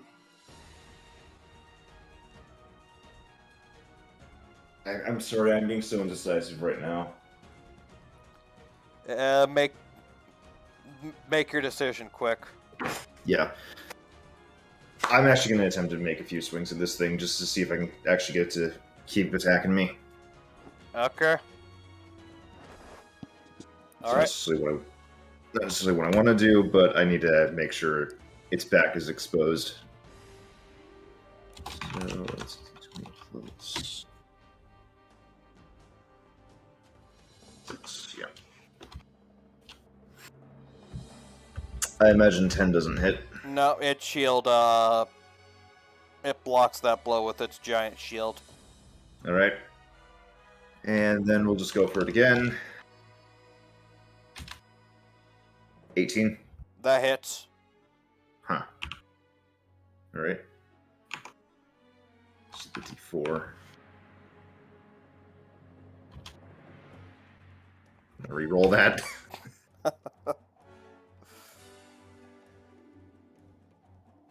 Wow. It's still better. And last but not least, the final swing. Just. Oh. Well, that's a net 20, so I don't think I need to explain whether that hits or not. Nice. Do you want a divine smite? Actually, no. Good. Hmm? Nothing, go ahead. I'd rather save my spells for later because I'm more worried about after this. So. Oh wait, I forgot that isn't 5. That's 3 damage actually. 2d20 plus 6. No, not 6. Excuse me, not d20. Oh, bet you wish you could do a d20. No. The thing about a d20 is it can still roll a 1. And that is 15 points of slashing damage. Okay. Alright. Well, because of this thing's nature, those attacks were resisted, but that nat 20 still hit it a bit harder than it. Yep. You still managed to maybe manage to get around its shield and manage to hit the more bladed part, or maybe you went for the eye or something like that and hit it in there, but you managed to get a nice strong hit. And while it was resisted, it was still a pretty strong hit. Would it have resisted bludgeon because the extra attack is, or excuse me, not the extra attack, the polearm attack is bludgeon? Yeah, it resisted all of those. Alright. And I'm just going to keep standing here. Standing here, I Oh, no. realize... Eugene, it's your turn. Alright, so I'm gonna roll out of the smoke. 5, 10, 15, 20. And then I'm gonna pull out my magic sword and give it a swing. Okay. 20 plus 9. Let's go! 20. That hits. Alright. So D6. RD6, sorry. So that'll be 4d6 plus 4. Oh, is it only just 4, or is it just 5? Or is it... It's a really awful roll. But, yeah. It Isn't it shouldn't plus be 6? plus 5. Or, no, Oh, yeah, right, it should it be should- plus 6. Oh, yeah, okay, so that should be 15 then. Yeah. Yeah, so 15 points of damage. And I'm going to disengage with cunning action and use my next 10 feet to go through here. Okay.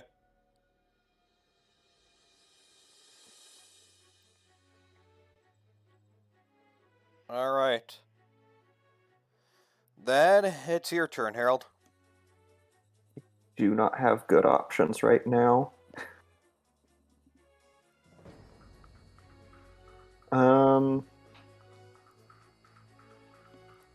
Gosh, I don't want to waste another spell slot.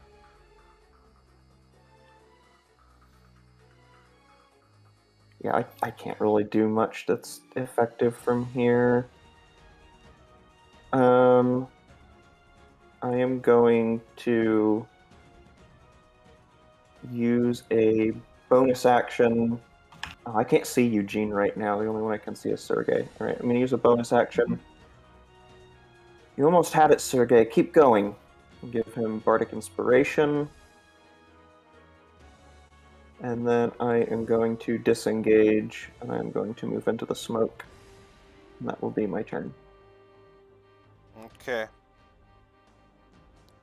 Same rules with the smoke applies to you. Who has the true sight thing? That would be me. Oh. Okay, so yeah, same rules with these guys apply to you. The smoke is still technically obscuring you. Yep. Well, your vision, I mean. But yeah. Otherwise, you can do that. You're probably intelligent enough to get out of it. I know Alright. where I came in. It is these things' turn. That was actually a fairly good thing for you to do that, because that thing would have aimed at you if you were there, but since it can't see you anymore, it's going to focus back on Sergey. Right. And this time you are not dodging, so no disadvantage, though it missed anyways. Oh my gosh. Okay, I believe a 19 hits. Yeah, that'll hit. Okay.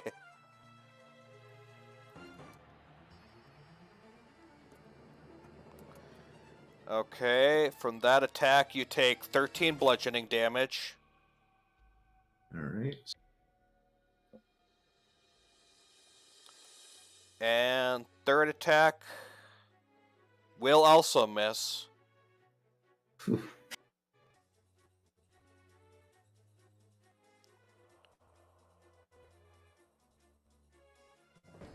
Anyways, his buddy is going to join the battle, and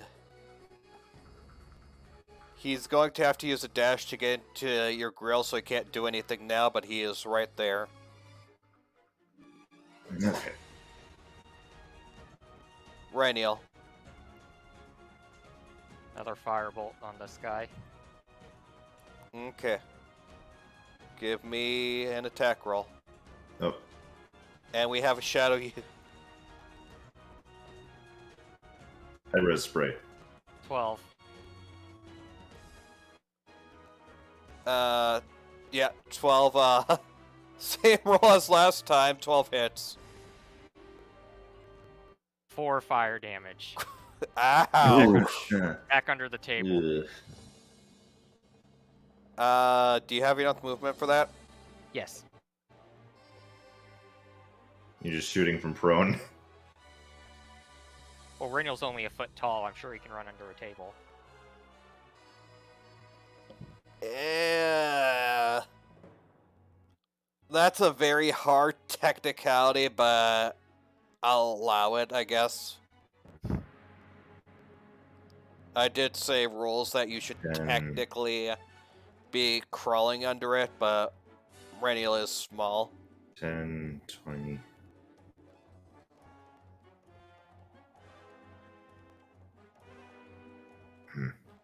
Anyways, Sergey. All right, we got 2 now. I think, Yes, this is getting out of hand. Now there's 2 of them. yeah. So at this point, I'm going to actually just start dodging, since they're so focused on me with everyone else using the smoke and the table. Okay. He is dodging. Eugene. All right, so I'm gonna go back over here and Try to slay this thing. So I'm gonna make an attack roll on the already damaged Aegislash. I roll through the smoke, and I give it a whack with my sword. Alrighty. 21. That'll hit. And then 4d6 plus. Why do I keep thinking 4? 6. 4d6 plus 6. Boom. 17 damage. Okay, that's 110.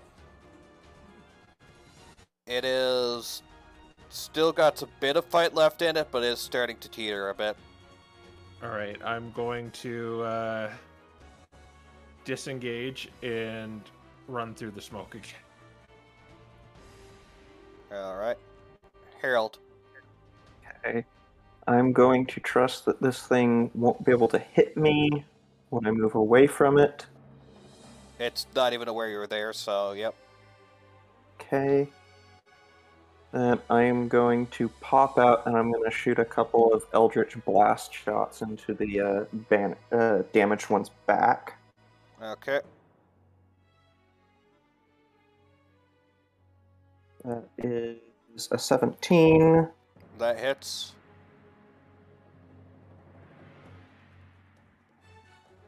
and a 12. That hits.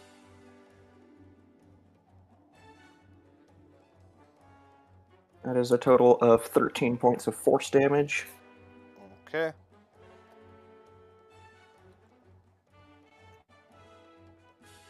And I am going to go back into the smoke and pass turn. Alright. Aegislash's turn.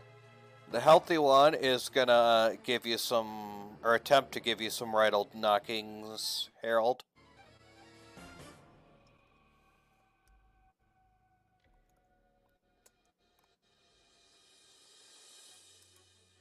Or not Harold, Sergey, sorry. That'll hit.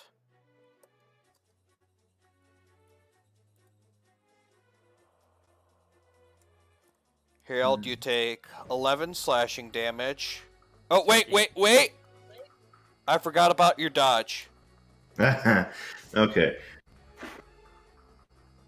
Yeah, okay, it didn't hit. Ignore that 11 slashing damage. Cool. Okay, second attack. That'll hit, but... Okay, that'll hit. Even with the dodge. Dang. So, yeah, that'll be 14 slashing damage instead. Ouch. And third attack.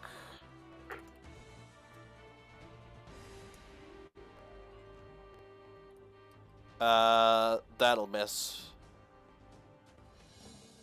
Yeah, so so you only got hit by one.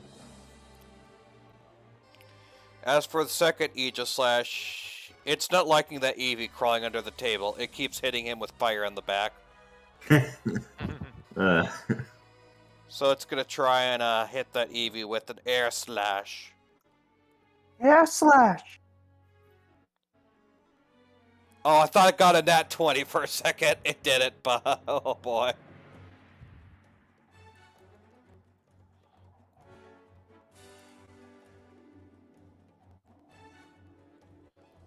Raniel, you take 6 slashing damage from that air slash Okay. as it hits you while you're crawling under the table. And that'll be their turn.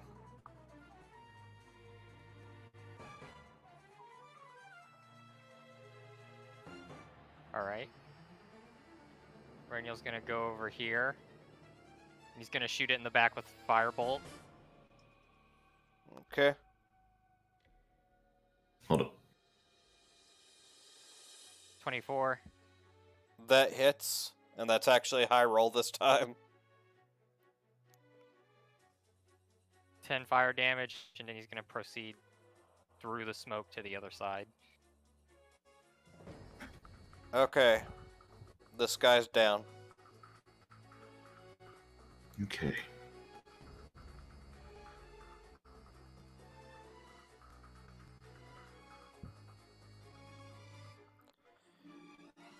Sergey, it is your turn.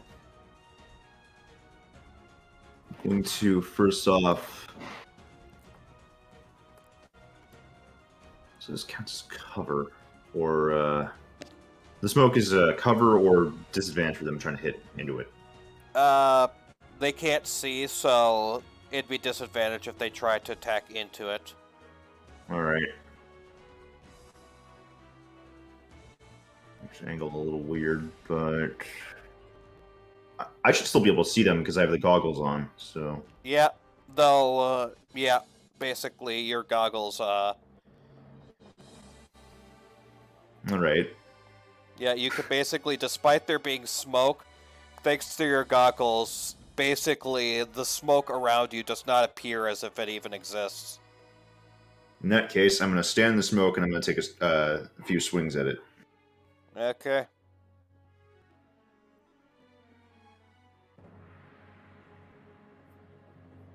Six. 24. You should have advantage on these rolls then, because you can see it. It can't see you. Yeah. All right. Cool. Ah, so close. If only you were a champion fighter. But yeah, that hits.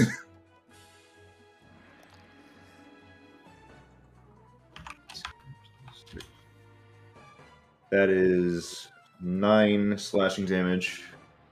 Okay. Then I'll just roll these as d20s and then add the mod. No, not 220s. Roll D220. And that will be another 25. Yep, that's another hit. Another. You kind of wish you were a champion fighter right now. Yep. If only. However, you could multi-class. I mean, I could. Okay, 5 bludgeoning damage, and last but not least, 20. That is a 23. Yep, that'll hit.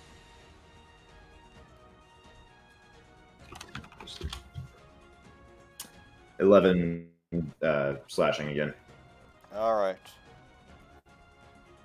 And I'm going to stay right here in the smoke. Okay.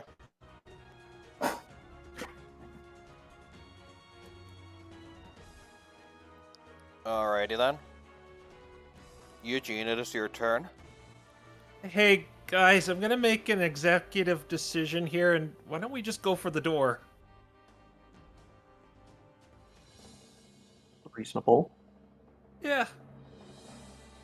And I go to the door and check it out. Does it open? It opens, yep. And I leave it open and I go through, just kind of holding it open.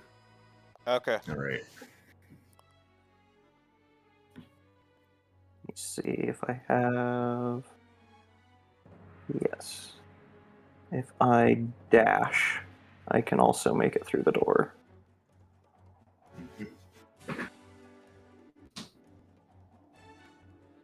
Okay. Pass turn. This is interesting. So, because it couldn't see you guys, what this thing is going to do this turn is it is going to... Basically, you see it putting its shield up front, and you see a sort of barrier surrounding it.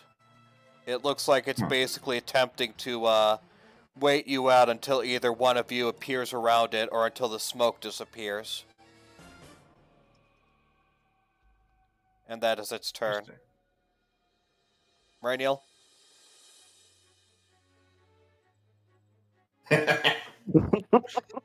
Sergey? I should actually be able to make this with a dash. So, It's exactly 60 feet. yep, that is just enough that with a dash I can make it to the door.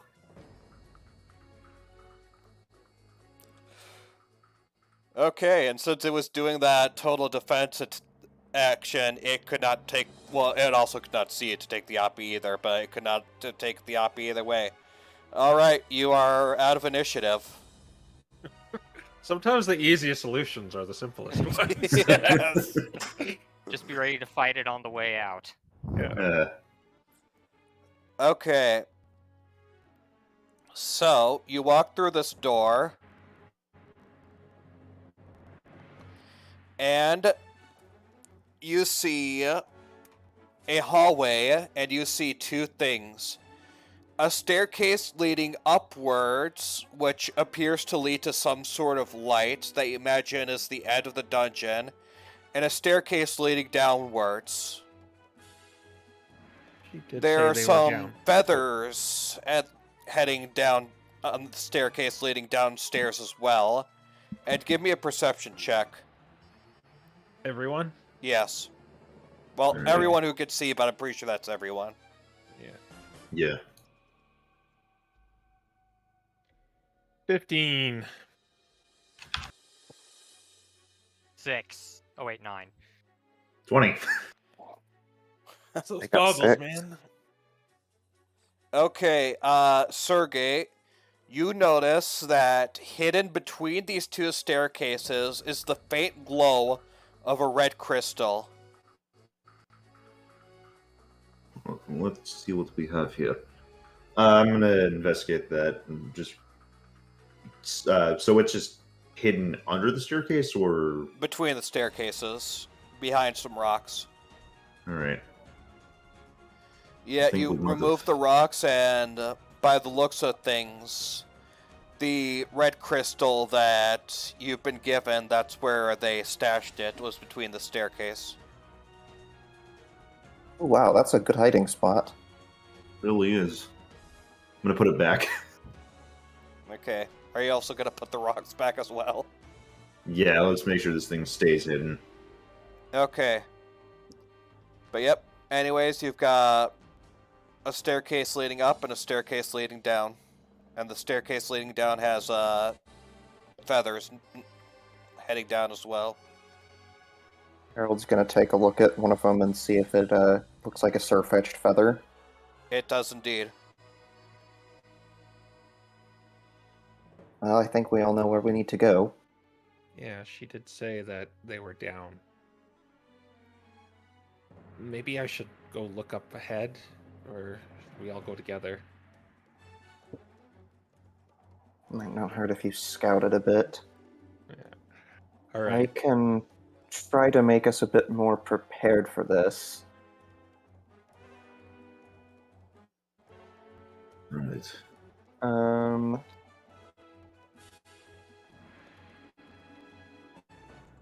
Let's see. Thinking a little bit about who to help with this.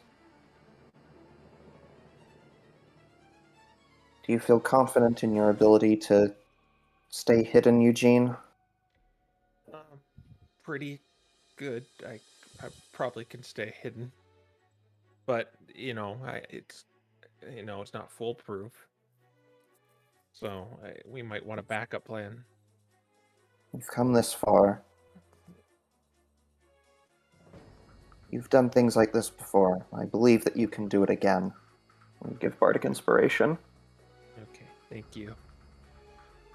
So with some renewed confidence, I inhale and I begin sneaking up against the staircase and seeing on what's up ahead. Okay.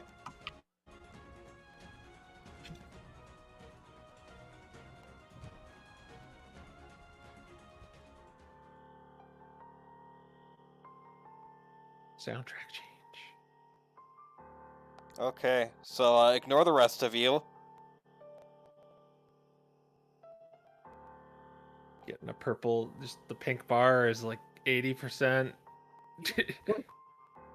83, 84, 85. It's just crawling.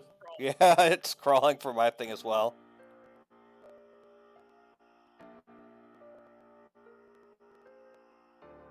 Okay, tell me once you see the map.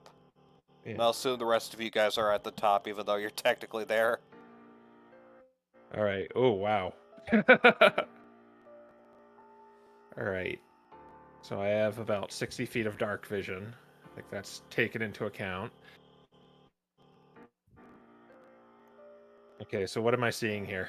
Okay, so what you see is a very dark and damp, what looks like a number of prison cells.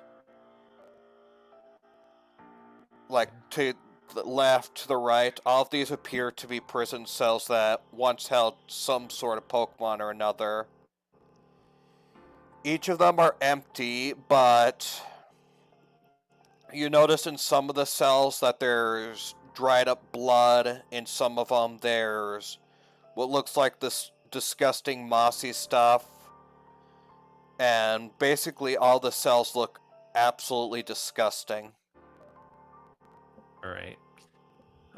So my plan of action here is to continue along, taking cover between like rocks or any sort of cover I may find along the way, until there's either a branch in the path or I see something moving. Okay. You go, and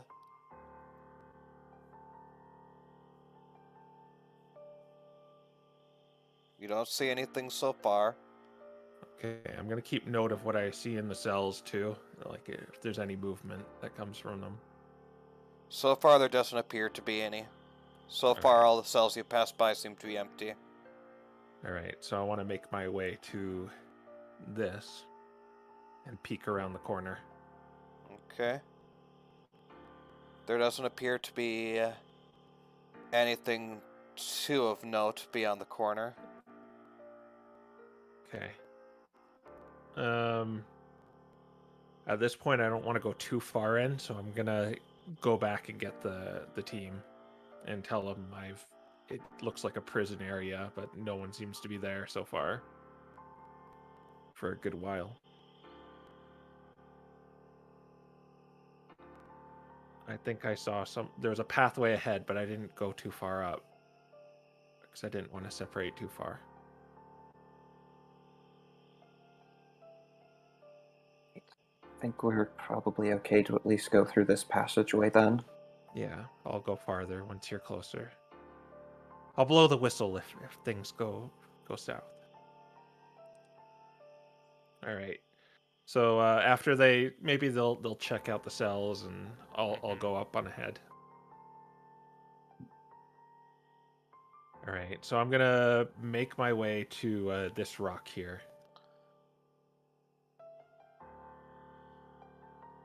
Okay. And you see two closed iron double doors right here. All right. Is there like a little looking hole? I don't know what you call that, like prison window thing. There does not Peephole? appear to be any peepholes, no. No. Okay. Is this a super closed door? Like there's no crack underneath? Yeah, it's pretty dang closed. Okay. I'm gonna put my ear up to it and listen. Roll me perception. Okay.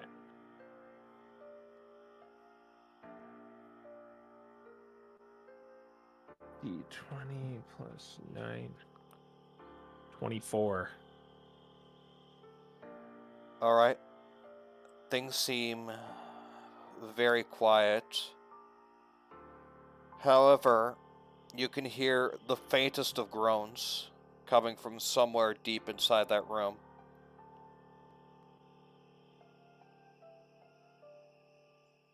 Okay, I'm gonna try and quietly open the door. Roll sleight of hand. Okay, I have Bardic Inspiration, don't forget. I always forget. Here we go! Bardic Inspiration! It's 6, right? 8. D8. 8. Okay, cool. So that'll be 14. I'm gonna go ahead and spend 1 luck point to raise it to 15. Okay. You might as well add one as well. Make it 16. I want to help. I'm gonna give one too. It's like the My spirit. powers combined. With your This bear- powers combined, you manage to open the door about as quietly as you think you're going to get it. All right. And you see what looks to be an ancient sort of Colosseum-like structure. There are pillars all across, there's scattered rumble, but you don't see Tarek and Ricky yet.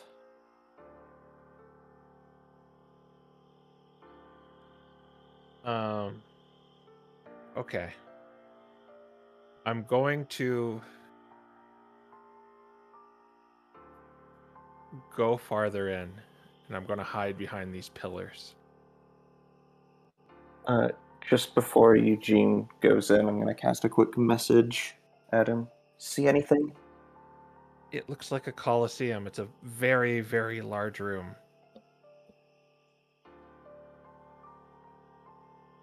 But all I see is a rock. I hear something in there, though.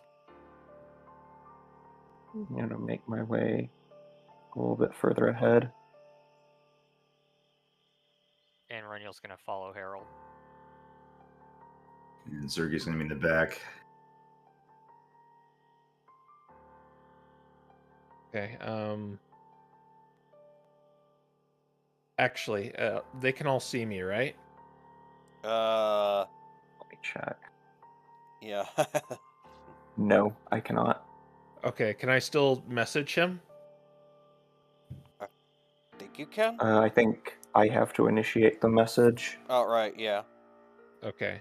I'm gonna go back over here and say, I'm gonna put some caltrops down at that door.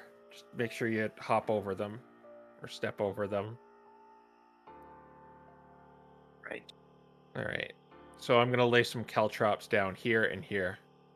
Alright, draw in where you're putting them. Okay. Boop. Let me get this out. Let me get the square out. Let's just make it red because that stands out. We're gonna put 2 sets right there. I'm going to go ahead and move up to here. Yeah. Okay. All right, and then I'm just gonna hop over them. Reniel is checking each of these cells as he walks past them. Yeah, you basically just see the same things. Okay, Gore. I figured. So how much of this was there originally and how much was produced by the dungeon? And I'm just gonna make my way up so I can around the perimeter so I can see some more what's in this room. Okay.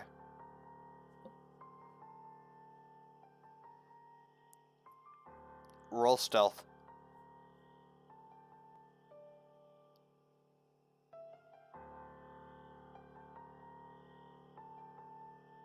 It's 11. 19. Okay. You feel pretty quiet. And once you reach this pillar, yeah, you would be able to. Once you reach this pillar, you see... Once you reach this pillar, you see Tarek lying on the ground, knocked out. Okay, so I'm right here then. Yeah, you're right here when you see that. You do not see anything going on over here yet, so pretend it doesn't exist. Okay. I should have anticipated you going around, but I didn't. Was the groaning coming from them? Yes. By the looks of it, they're out but stable. Okay, I'm not gonna rush in. Like, part of me wants to go and help them, but I realize there's something in here, and I should find out what before I do that. So I'm gonna continue along the perimeter and just get a full view of this place. Okay. Once you reach about here and are heading onward to there, you finally see it. And Absol seems to be lying down right there. Is it sleeping? Yes, it does look like it's asleep for now. Okay. I think I'm gonna make my way back, hop over the caltrops, and tell everyone what I saw. Let's get in there and get them out then. Okay. If you can get just enough light to light them up, I should be able to teleport them out of there. Hmm. I think Eugene and I have the best chance of getting in unseen, though. I can do it from here. I think we already know I shouldn't go in. Okay, perhaps we should... Reniel should get one somehow, and we heal up the other. I can get both, as long as you can get enough light to them that I can see them from here. Problem is that thing might see us. Your flames don't produce a very large radius. Yeah, in order for that to work. Actually, if Eugene used produce flames, even though the radius of light is small, Renyo would still be able to see that from here. Mm-hmm. He wouldn't be able to see everything in between. Exactly. It'd be like a spotlight. Yep.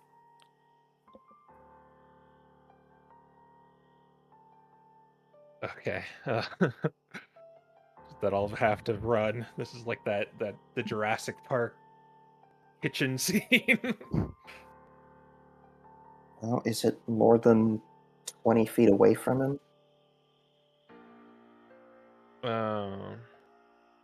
The Apsel? Yeah. It's about 60 feet, it looked like.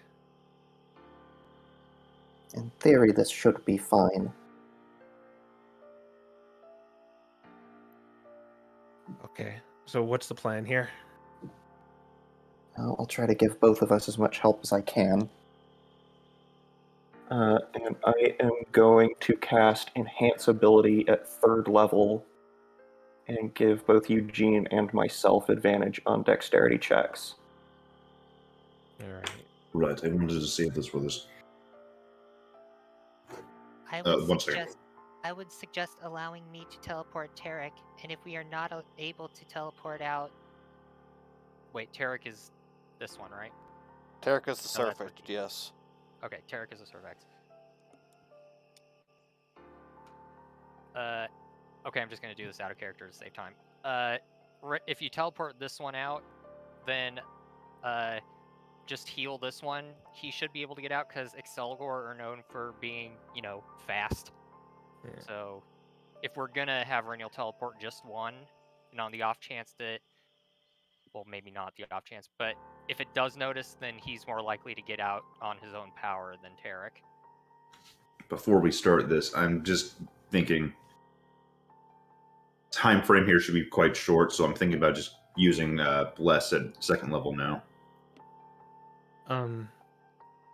They looked unconscious too, so you might have to get one of them or two of them on their feet. Harold is going to pass Eugene an Oranberry. Okay. Oh yeah, I have those too. Okay. If you with them to me, I shouldn't be able to heal either. Never mind. You don't need to hand it to me. I have 3 of them. Okay. Yeah. All right. So what's Just, the plan? before past- everyone goes in, though, Sergey is going to upcast Bless at 2nd level and give all 4 of us here Bless. Okay. So enhance ability and a bless is on me. Hmm. Okay. So what's the plan? I'm going to produce flame at 1, and you're going to Oranberry the other. Exactly. Okay. Which one am I going to produce flame at? Or ember, whatever you want to call it. Tarek. Tarek. Okay, that's the Surfetched. Mm-hmm. Correct. All right, I have to get 30 feet of them. So let me measure out where I want to be here. Yeah, I think the idea is you use the effect where basically you hold it and it just creates like 10 feet of bright light and 10 feet of dim light. All right. Yeah, so I have to like go walk up to him. Right. Okay. All right. Okay, so let's get this in action. We have a minute for the bless, so I guess I'm going to the left. Harold's going to the right. Make sure you jump over. Make sure if you tell them to hop when they get to the door too, Right. if you need to. All So right. hop over there and get inside. Eugene and Harold, roll stealth. All right. So it's with advantage.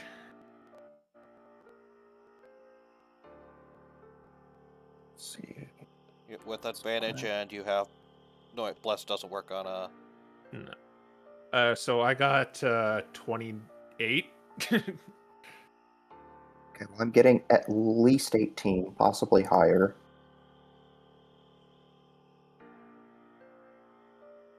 $18. And I'm Okay. going to go ahead and spend 2 luck points and make it 20. Okay. You both feel like you're pretty hidden as you approach Tarek and Ricky. All right. So I guess I'm going to 10 feet, right? The produce flame. Yeah, it's 10 feet. So all I need to do is be right there. Okay, and unless the DM says otherwise, Reniel's going to distance spell Vortex Warp.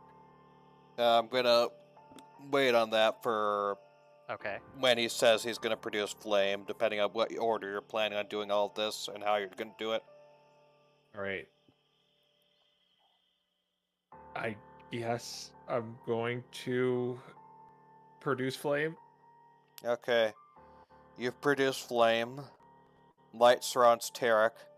But as that light does, the Absol seems to notice it. It irritates him, and he wakes up. Yeah. Roll initiative. All right. This is a dexterity check, so do I get advantage on initiative? Yes. Yeah, okay. Here we go. Ooh, I got like 24. Let's see. I got 16. 17. Alright, let's throw you guys all up here. Oops. Alright. There's you. There's you. There's you. And let's see. I'll roll Tarek and Ricky in, but technically neither of them are up yet.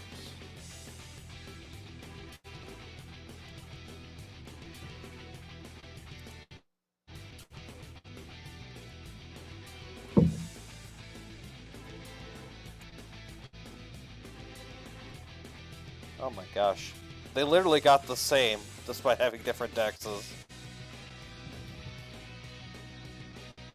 And now for this Absol.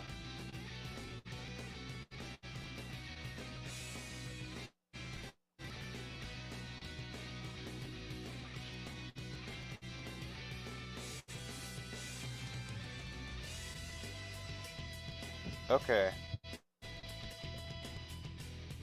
Alright.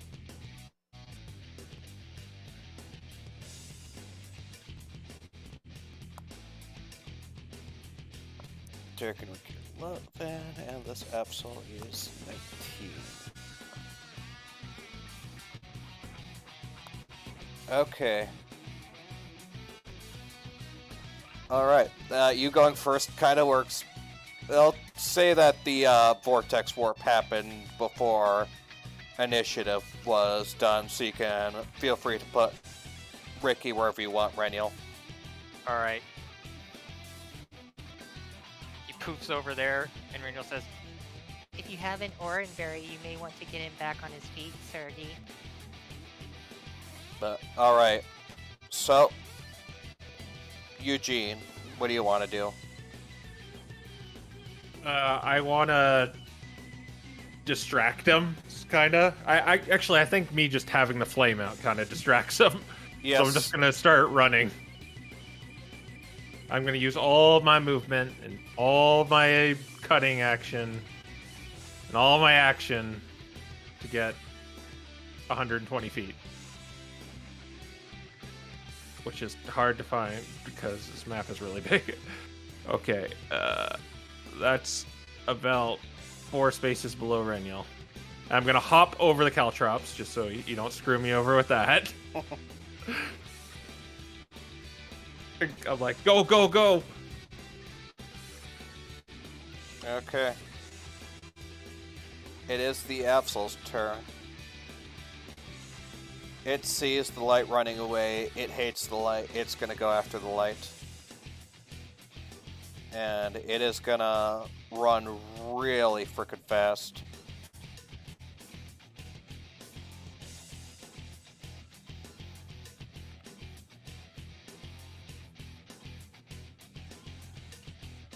Not there. I just realized I was about to delete it. It goes all the way over there. Harold. Or sorry, not Harold. Reniel's turn. Reniel. Oh boy. Reniel cannot see those two.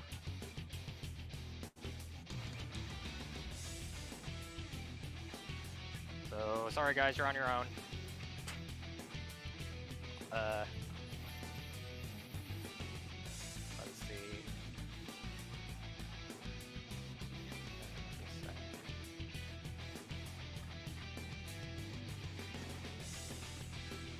Okay. Reniel's gonna go like right here. Meteors.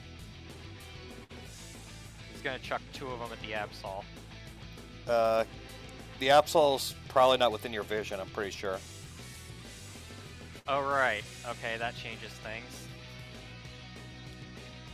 So Reniel doesn't even know it's running at him, so Reniel's like still right here waiting.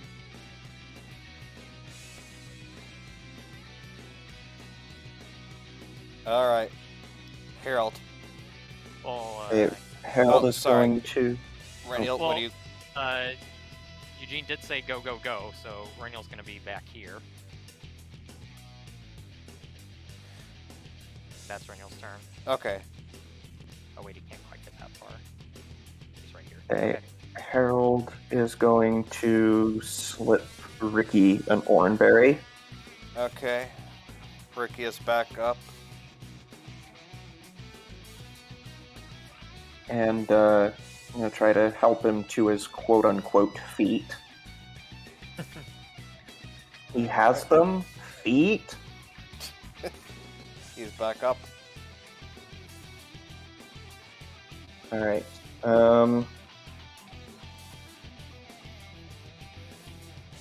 Yeah, so I'm not sure how leading him along is going to work since we have different initiative counts. Let's see. I'm gonna say... well, consider your movement jointed. Yeah, I'm gonna say we'll consider your movement jointed. I'm going to make my way kind of over here to try to move along the outer perimeter of the room. Okay. Come on, it's awake. Gotta be quiet, and we gotta be fast. Alright. He is following you. And Sergey, that will it be is my your turn. Oh, do you have anything else? Sorry. No, it's saying that's my turn. Okay, Sergey, it is your turn. All right. I'm giving Tarek an Oranberry. Alright. Tarek is resuscitated. We need to get ready to move. What are the other 2? They're still in there. But it's after me. Meets me at the corner.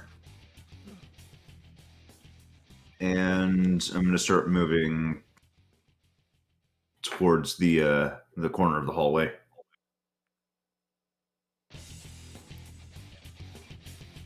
Okay.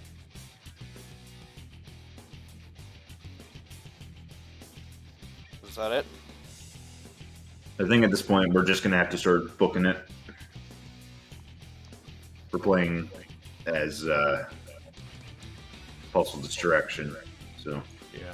that's about everything I can do. I've given to her. We're already started moving. Yep. All right. Ricky has already basically moved with Harold.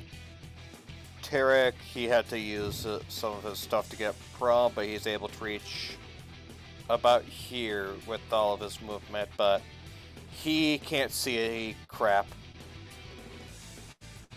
So he's stumbling a little. And I believe it's back to the top of the round. Yep. All right. You want any possible tactics on this, or Yeah, I have a plan. Alright, I'll get tactics ready. Okay, so if Renial, like, meta magics the heck out of things, he can turn himself invisible, let you guys keep going. You guys leave. Renial turns himself invisible. He goes back in here. These two guys come down and meet up with Renial. He turns them invisible with a 3rd level spell slot. They sneak out. He waits in here. Once they're out, he turns himself back invisible, and then he comes out. How long this Absol is going to chase us is another matter. I was thinking of just going back and kiting it around with just cunning action. All right. okay? So if your plan, you were able to outrun it from the looks of things. So Renial will keep the invisibility thing ready just in case. it might be better that we, if it potentially rushes in after us, we maybe need to hide in the cells while Eugene is trying to get back in to kite it. How much do you trust your stealth rolls? That's a good point. Thing is, it's chasing the light, so Yeah. I'd just say try and get him out. all right. I kind of have Harold to support me if something goes wrong, so Mm-hmm. And you still have blessed. yeah.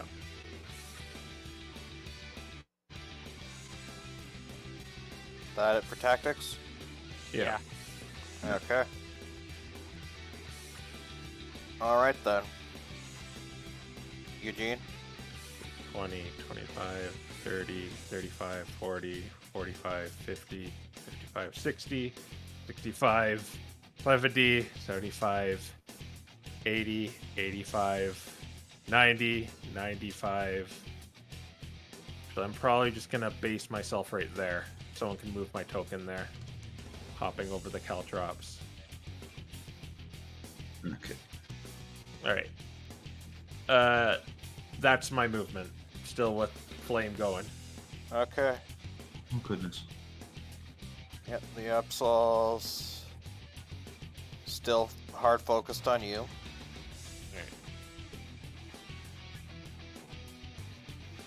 And it is going to use the dash action to get up into your grill. Okay. And that is its turn. I believe it's me next from what no, it's Renial next. Yeah, Renial. Renial moves up to right here.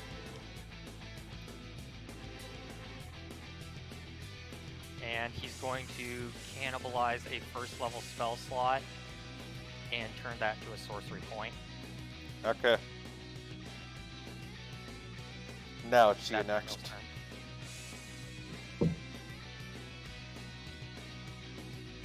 Is that it? Yep. Okay. With Ricky, in tow.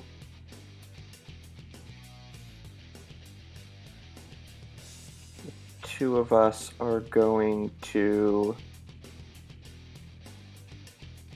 dash kind of behind this pillar here. Okay.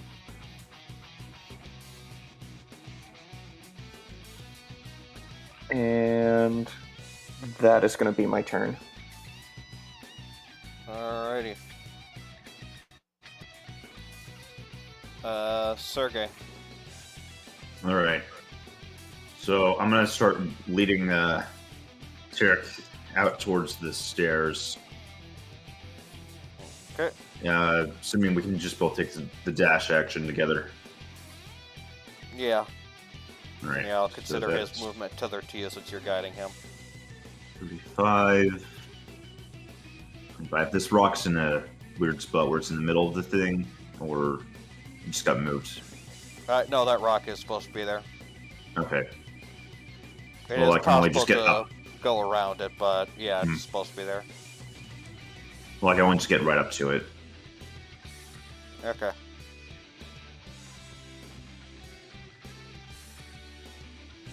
And I'm gonna say to Tarek, when we see the light, you get out of here. We'll meet you on the other side. He nods. Okay, we move back to you, Eugene.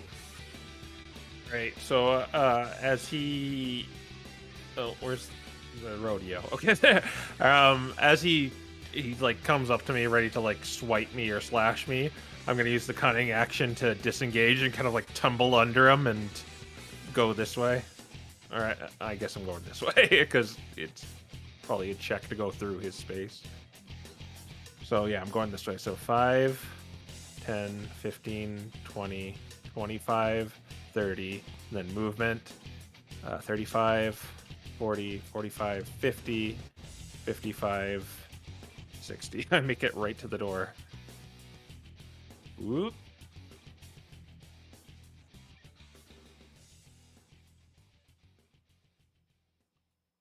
Alrighty. Actually, I'm gonna change that. Just realized that this map is so big, I didn't realize they were at there already. Or not there yet. So I'm just gonna move to the rock. Right there. Okay. Yeah. Playing chase.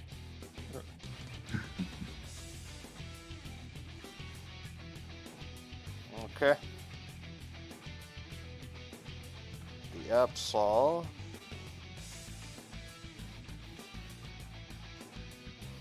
Oh my gosh. I could get in range of you with just its movement. Has 60 movement. Alright, well, we're about to see what this Absol can do when it has an action.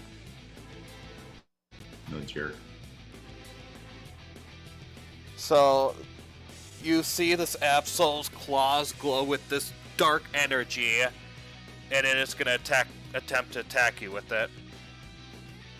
Okay. It can do this thrice. Oh.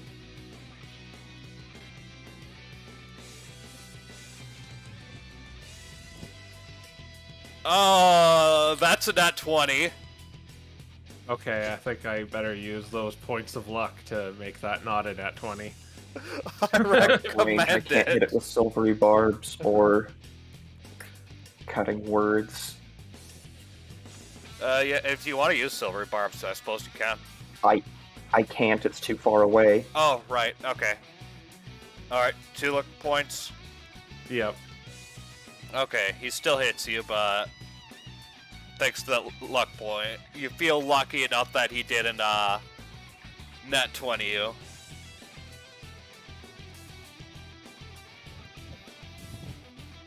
And it will deal...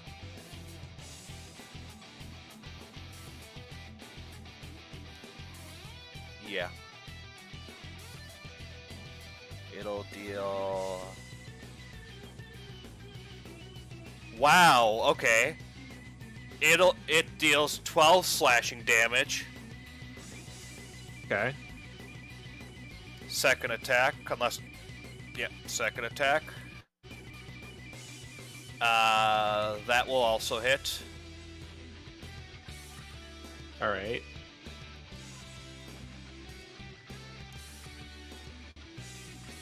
Oh, whoops. That deals 75 damage. No, I made the wrong command.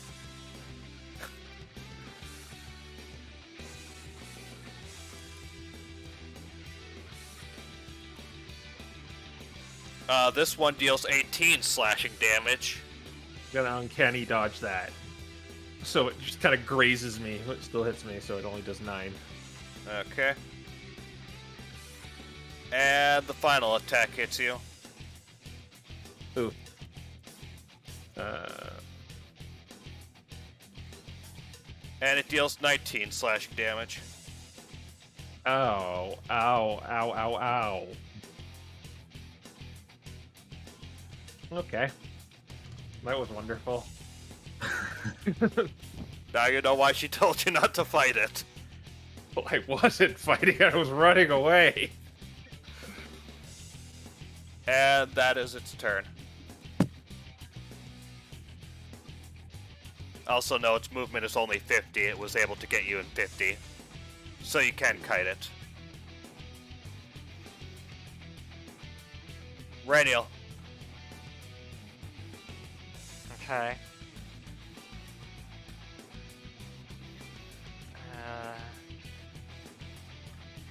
Alright. He's going to hold his action, and if Eugene gets KO'd, he's going to activate Vortex Warp and teleport Eugene to himself. Would Eugene's fire be put out if he becomes KO'd? Probably. Then you wouldn't be able to see Eugene if he gets KO'd. If Eugene is about to suffer another attack, Brynjol will teleport him out of there with Vortex Warp. Okay, I'll allow that. At all? Yeah. Okay. Going to dash again in a straight line. Oh, and synthesizing a second level spell slot. No, wait, no.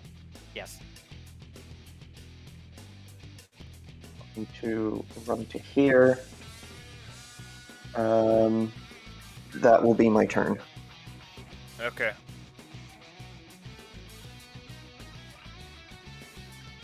And Sergey? I guess the last thing is going to point out the caltrops to Ricky. Jump over those when we go in. Okay. All right. I'm gonna try to help Tarek navigate through these rocks here and keep making our way towards the stairs. Okay. Continuing to dash. Is that first rock considered difficult terrain or anything? No. It's mostly Okay. just there for flavor reasons. And 60 is there.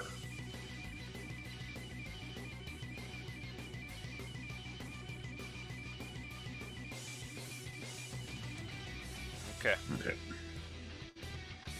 Just want to get him to the stairs, get him out, and then go help everyone else. Alright. Back to you, Sergey. Or, sorry, Eugene. I am going to... Oh man, I don't think I can get to the door. I can get to the door. Yeah, I'm gonna disengage and use my movement. Excuse me. And I'm going to use my action to shoot a smoke screen. Didn't you have to use your action to get to here? Yeah, you had to use your Oh action. yeah. Sorry. Yeah. That's all I can do. Okay.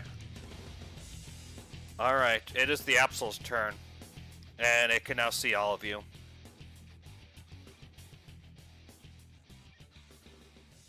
The Absol is going to... Let's see if he's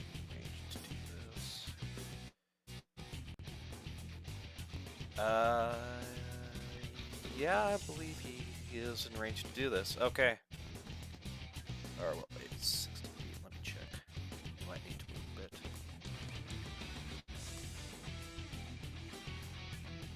Yeah, he'll need to move 10 feet down. Okay. So the Absol is going to move... Whoa, my cursor went crazy for a second. Going to move here. And it's going to use Shadow Hold on one of you. I'm going to roll a d4 to see who his target is. Oh yeah, because there's 4 people. Yep. 1 Ricky, 2 Harold, 3 Eugene, 4 Reniel. This will be out in the open. Oh, poor Ricky. Okay. Ricky will need to make a Wisdom saving throw in order to avoid being held by this... by the shadowy wisps. His Wisdom isn't terrible, so... he got a nat 1. Well. Okay, so you see these shadowy wisps surround Ricky, and he is currently held in place. As if he was being hit by something, a spell like Hold Person or something like that.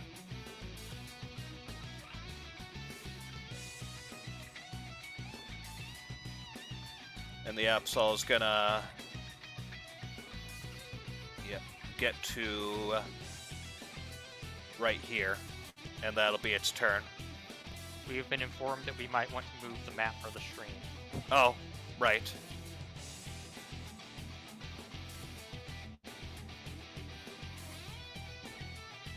There you are. Okay, Rainiel's gonna Vortex Warp Ricky out of that. Okay, I mean, Hold Person will still be holding him, but you can Vortex Warp him still.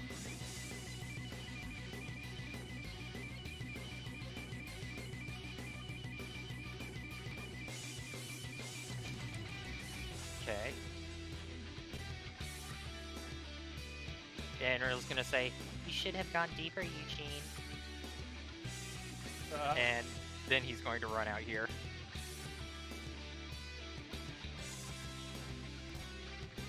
My turn. Yep. Okay. I'm going to dash, jumping over the caltrops. Okay.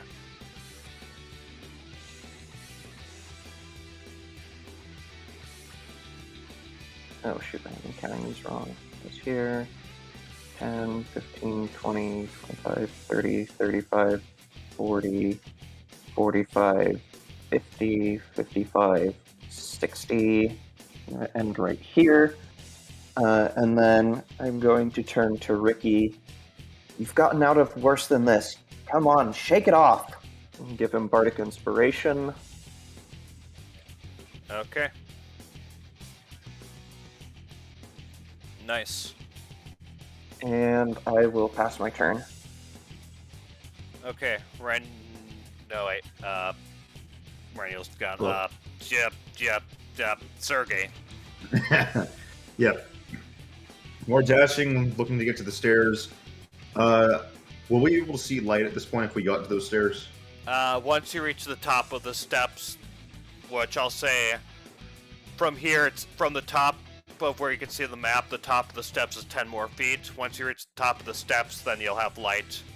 Okay, so 10 more feet, which would be about here then. Yes. Alright, so unfortunately, I can only just reach the very top of the stairs right here.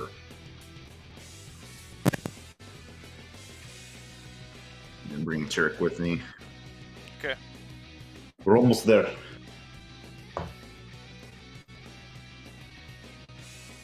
Yes. I know you guys can't see it on the map since I have it in the main action, otherwise it'd be too squeezed, but Sergey and Tarek are right near the stairs, so yeah. That's what they're up to. Okay. All right. Then it is their turn, and their turn actually matters this time because Tarek needs to try and shake off this hold person. He will need the Bardic Inspiration, but I think he managed to do it. Yeah, okay. Thanks to your inspiration, Ricky was able to break off the shadowy hold on him, and he is now free. He can't see, so he can't move anywhere, but he is now free of the shadow hold.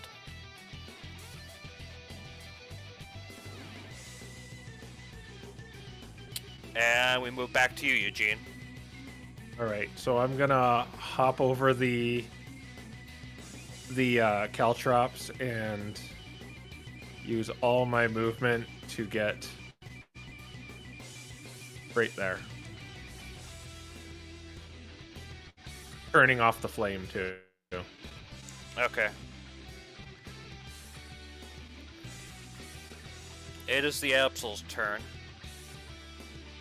It did not particularly need the flame to see everyone, it just needed the flame to realize, oh hey, they're there. But anyways, it is going to attempt to follow you, but as it does, it's going to hit the caltrops. So it's going to take 1 damage and have its speed reduced.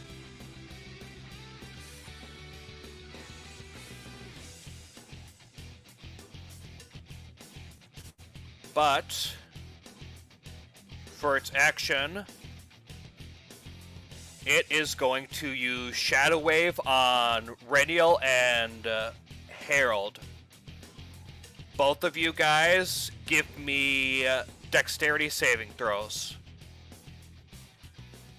And Bless will add to this. Yes, Bless will activate.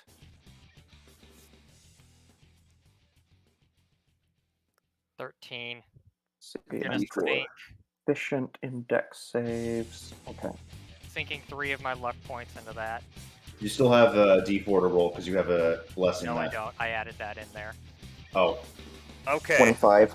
Thanks to those luck points, you passed Reniel, and Harold, you definitely passed. Okay. So, you will take...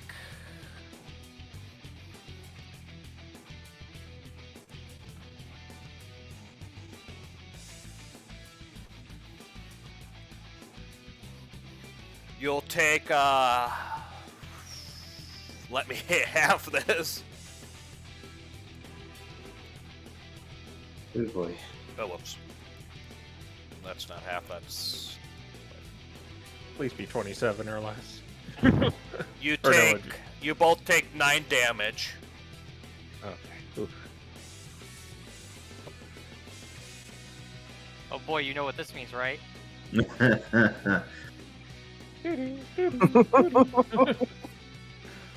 But the Absol is caltrop, so its movement will be... is it half or is it just minus 10? Let me It's see. -10. I think it's minus 10, I'm pretty sure. But Caltrops 5e in Google will give us the answer. Yep. Yep, reduced by 10. Okay. So yeah, it will have a harder time moving now. Oh yeah, that's until it regains at least 1 HP. Huh. Alright. Reniel, it is your turn. You are in danger. He's going to cast Expeditious Retreat on himself. He's going to shoot. He's going to shoot a fire bolt. Hang on, let me see if I don't have a better option here. Wait. Nope, just firebolt. He's going to firebolt it. Okay. Give me an attack roll. 15. Let me check. That does not hit. Okay, and then he's up here.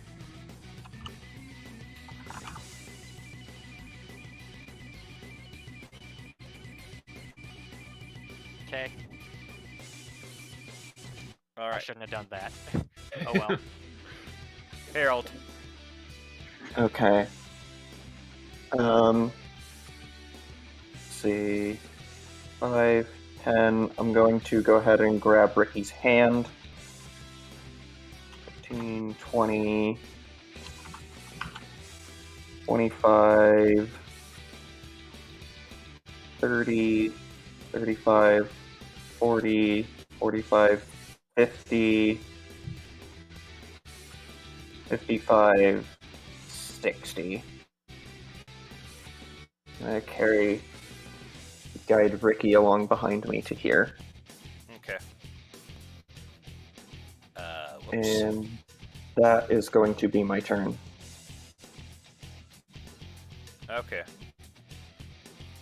I guess as I'm going, do I see like any support beams or anything in the ceiling?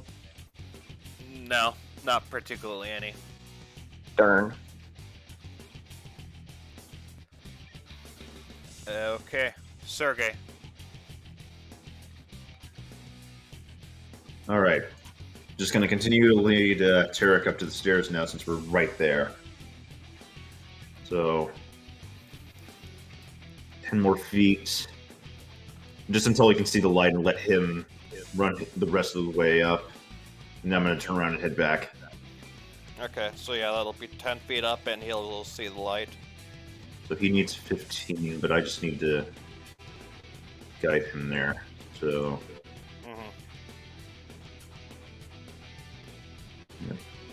So once you reach there, I'll say it's no longer tethered, and you can use the remainder of your movement, and he'll use his movement to lead the dungeon when it hits his turn. okay. So that gives me 40 feet back. Oh, wait, no. No, it's 50. And I can get right back there. Okay. Alright. Tarek has successfully escaped.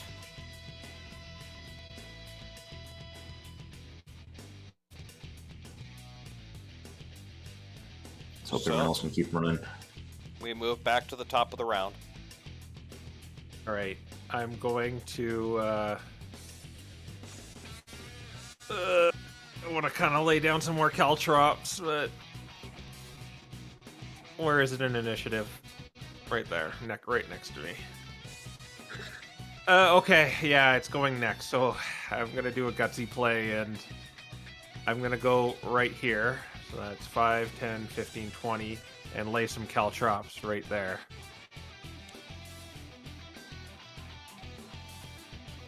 And then 25, 30, 35, 40, 45, 60. Oh boy. Interesting maneuver.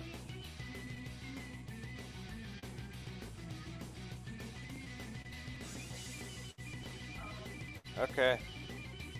It is the Absol's turn. Thanks to the caltrops, it can't move as fast as it used to, but it's still a very speedy boy. So it's gonna go all the way over here, using the dash action, and that is its turn. Rainiel. Okay.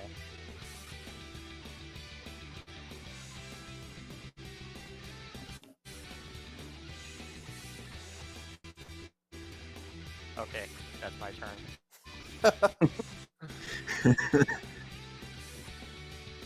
Almost there. Just a little further. 5, 10, 15, 20, 25, 30, 35, 40, 45, 50, 55, 60. Right here. And pass turn. Okay. And yeah, obviously I am guiding Ricky behind me. Mm-hmm. Sergey. All right. Let's see. So I'm going to move back to 30 actually here, just so that way. And I want to ready an action so that Wait, no. Just lay on hands is itself an action, because I want to ready that for when Eugene passes me, since I want to make sure everyone gets out potentially safe, and I know...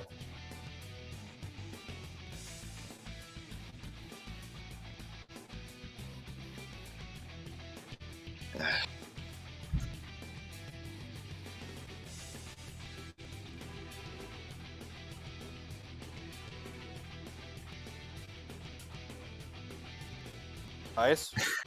Yeah, sorry. Getting caught up in my thoughts again here. Ready action, lay on hands, Eugene. That good? Yeah. Okay. Eugene, it is your turn. I like to imagine Eugene just starts running past him. Just as he's going, Sergey just reaches out from behind a rock and pats him on top of the head. Lay on, pat on the back. All right, so what I'm going to do is I'm going to drop the last of my caltrops right here. Okay. And then I'm going to move 60 feet with cunning action and movement, which is a little diagonal past that rock there.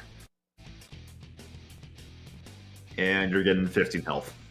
15? Mm-hmm. Okay, thank you. I needed that. Lay on hands pit stop. Yeah.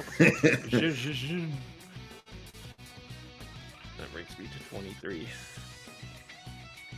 Alright. It is the Absol's turn. It's... Okay. It's gonna keep chasing you, but it's gonna accidentally step on this map. Okay. It's gonna actually step on this caltrop here. And then it's gonna accidentally step on this caltrop here. And that is where it is going to end. Alright. Do caltrops stack? I don't believe they do, but I'm gonna rule it that either way it just stepped through 2 minefields, so it's struggling moving anyways for this, at least that turn. Either way, it is there. Right. Reniel? Reniel is going to use his bonus action to dash. Well, I guess he doesn't need to use his bonus action, but he's going to do it anyway because I want to get my money's worth out of the spell.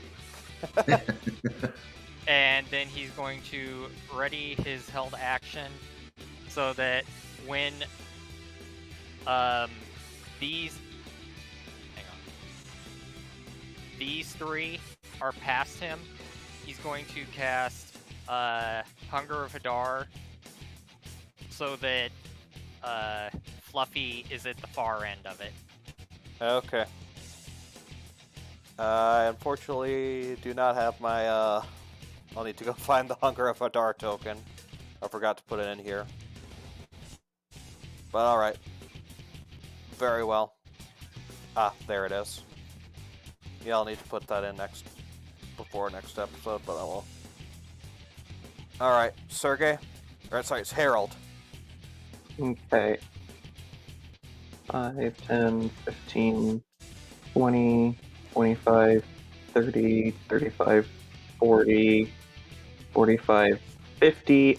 I'm only going to move 50. I'm going to allow Ricky to be a little bit in front of me so that if I'm the one straggling in the back, I'm going to be the one to take the brunt of Absol's attacks instead of him.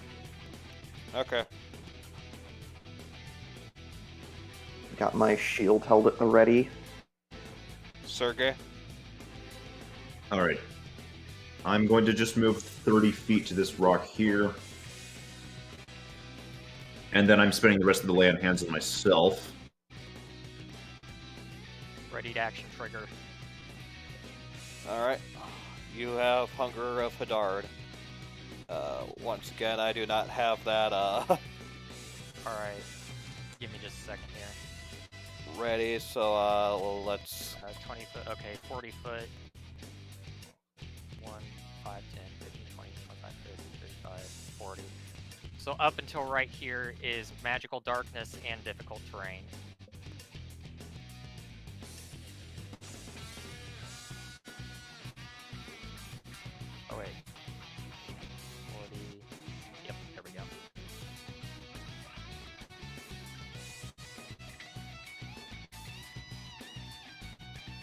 Okay, that'll suffice for now.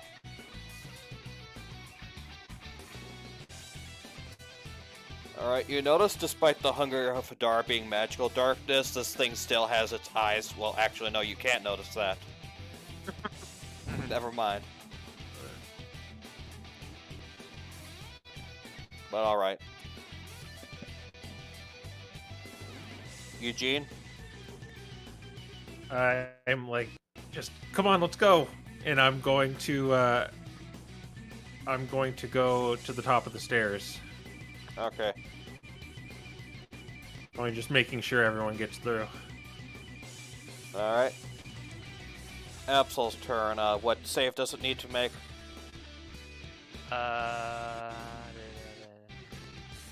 Okay, first it takes 2d6 cold damage. Okay. 3 cold damage and a dexterity saving throw.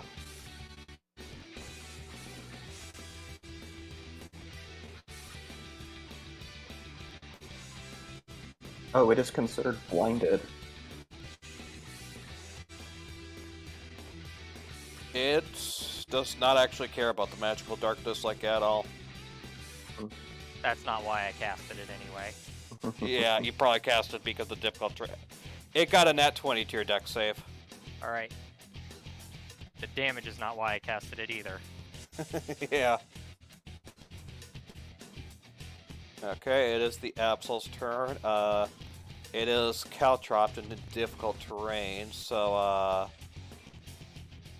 it still can see you guys, but yeah, it's just barely able to leave pretty much using its dash.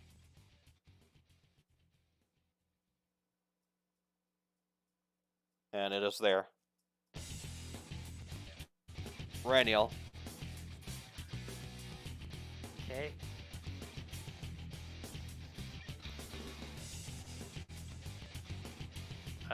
I was right there, right? Yeah, you're right Okay. here. Reno gonna dash. And drop concentration.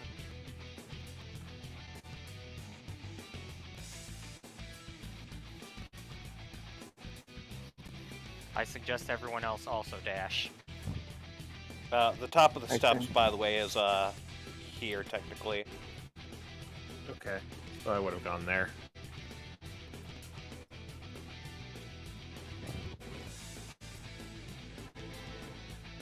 Okay. Ricky and I can make it to the top of the steps.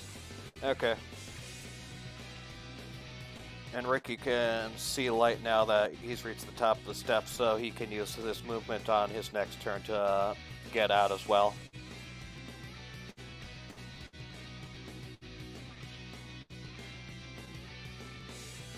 And Sergey, we're all unless just you getting want at to it.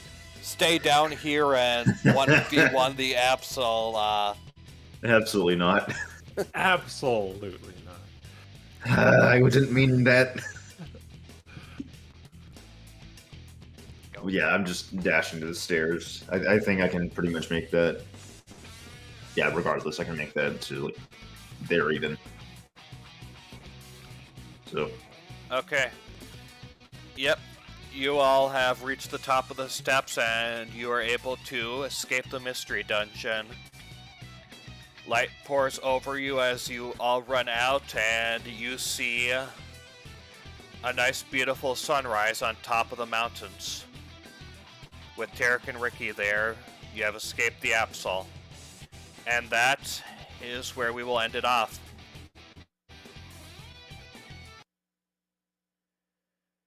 Sure, like after we save them, they don't like pull daggers on us and like, you fools. oh no.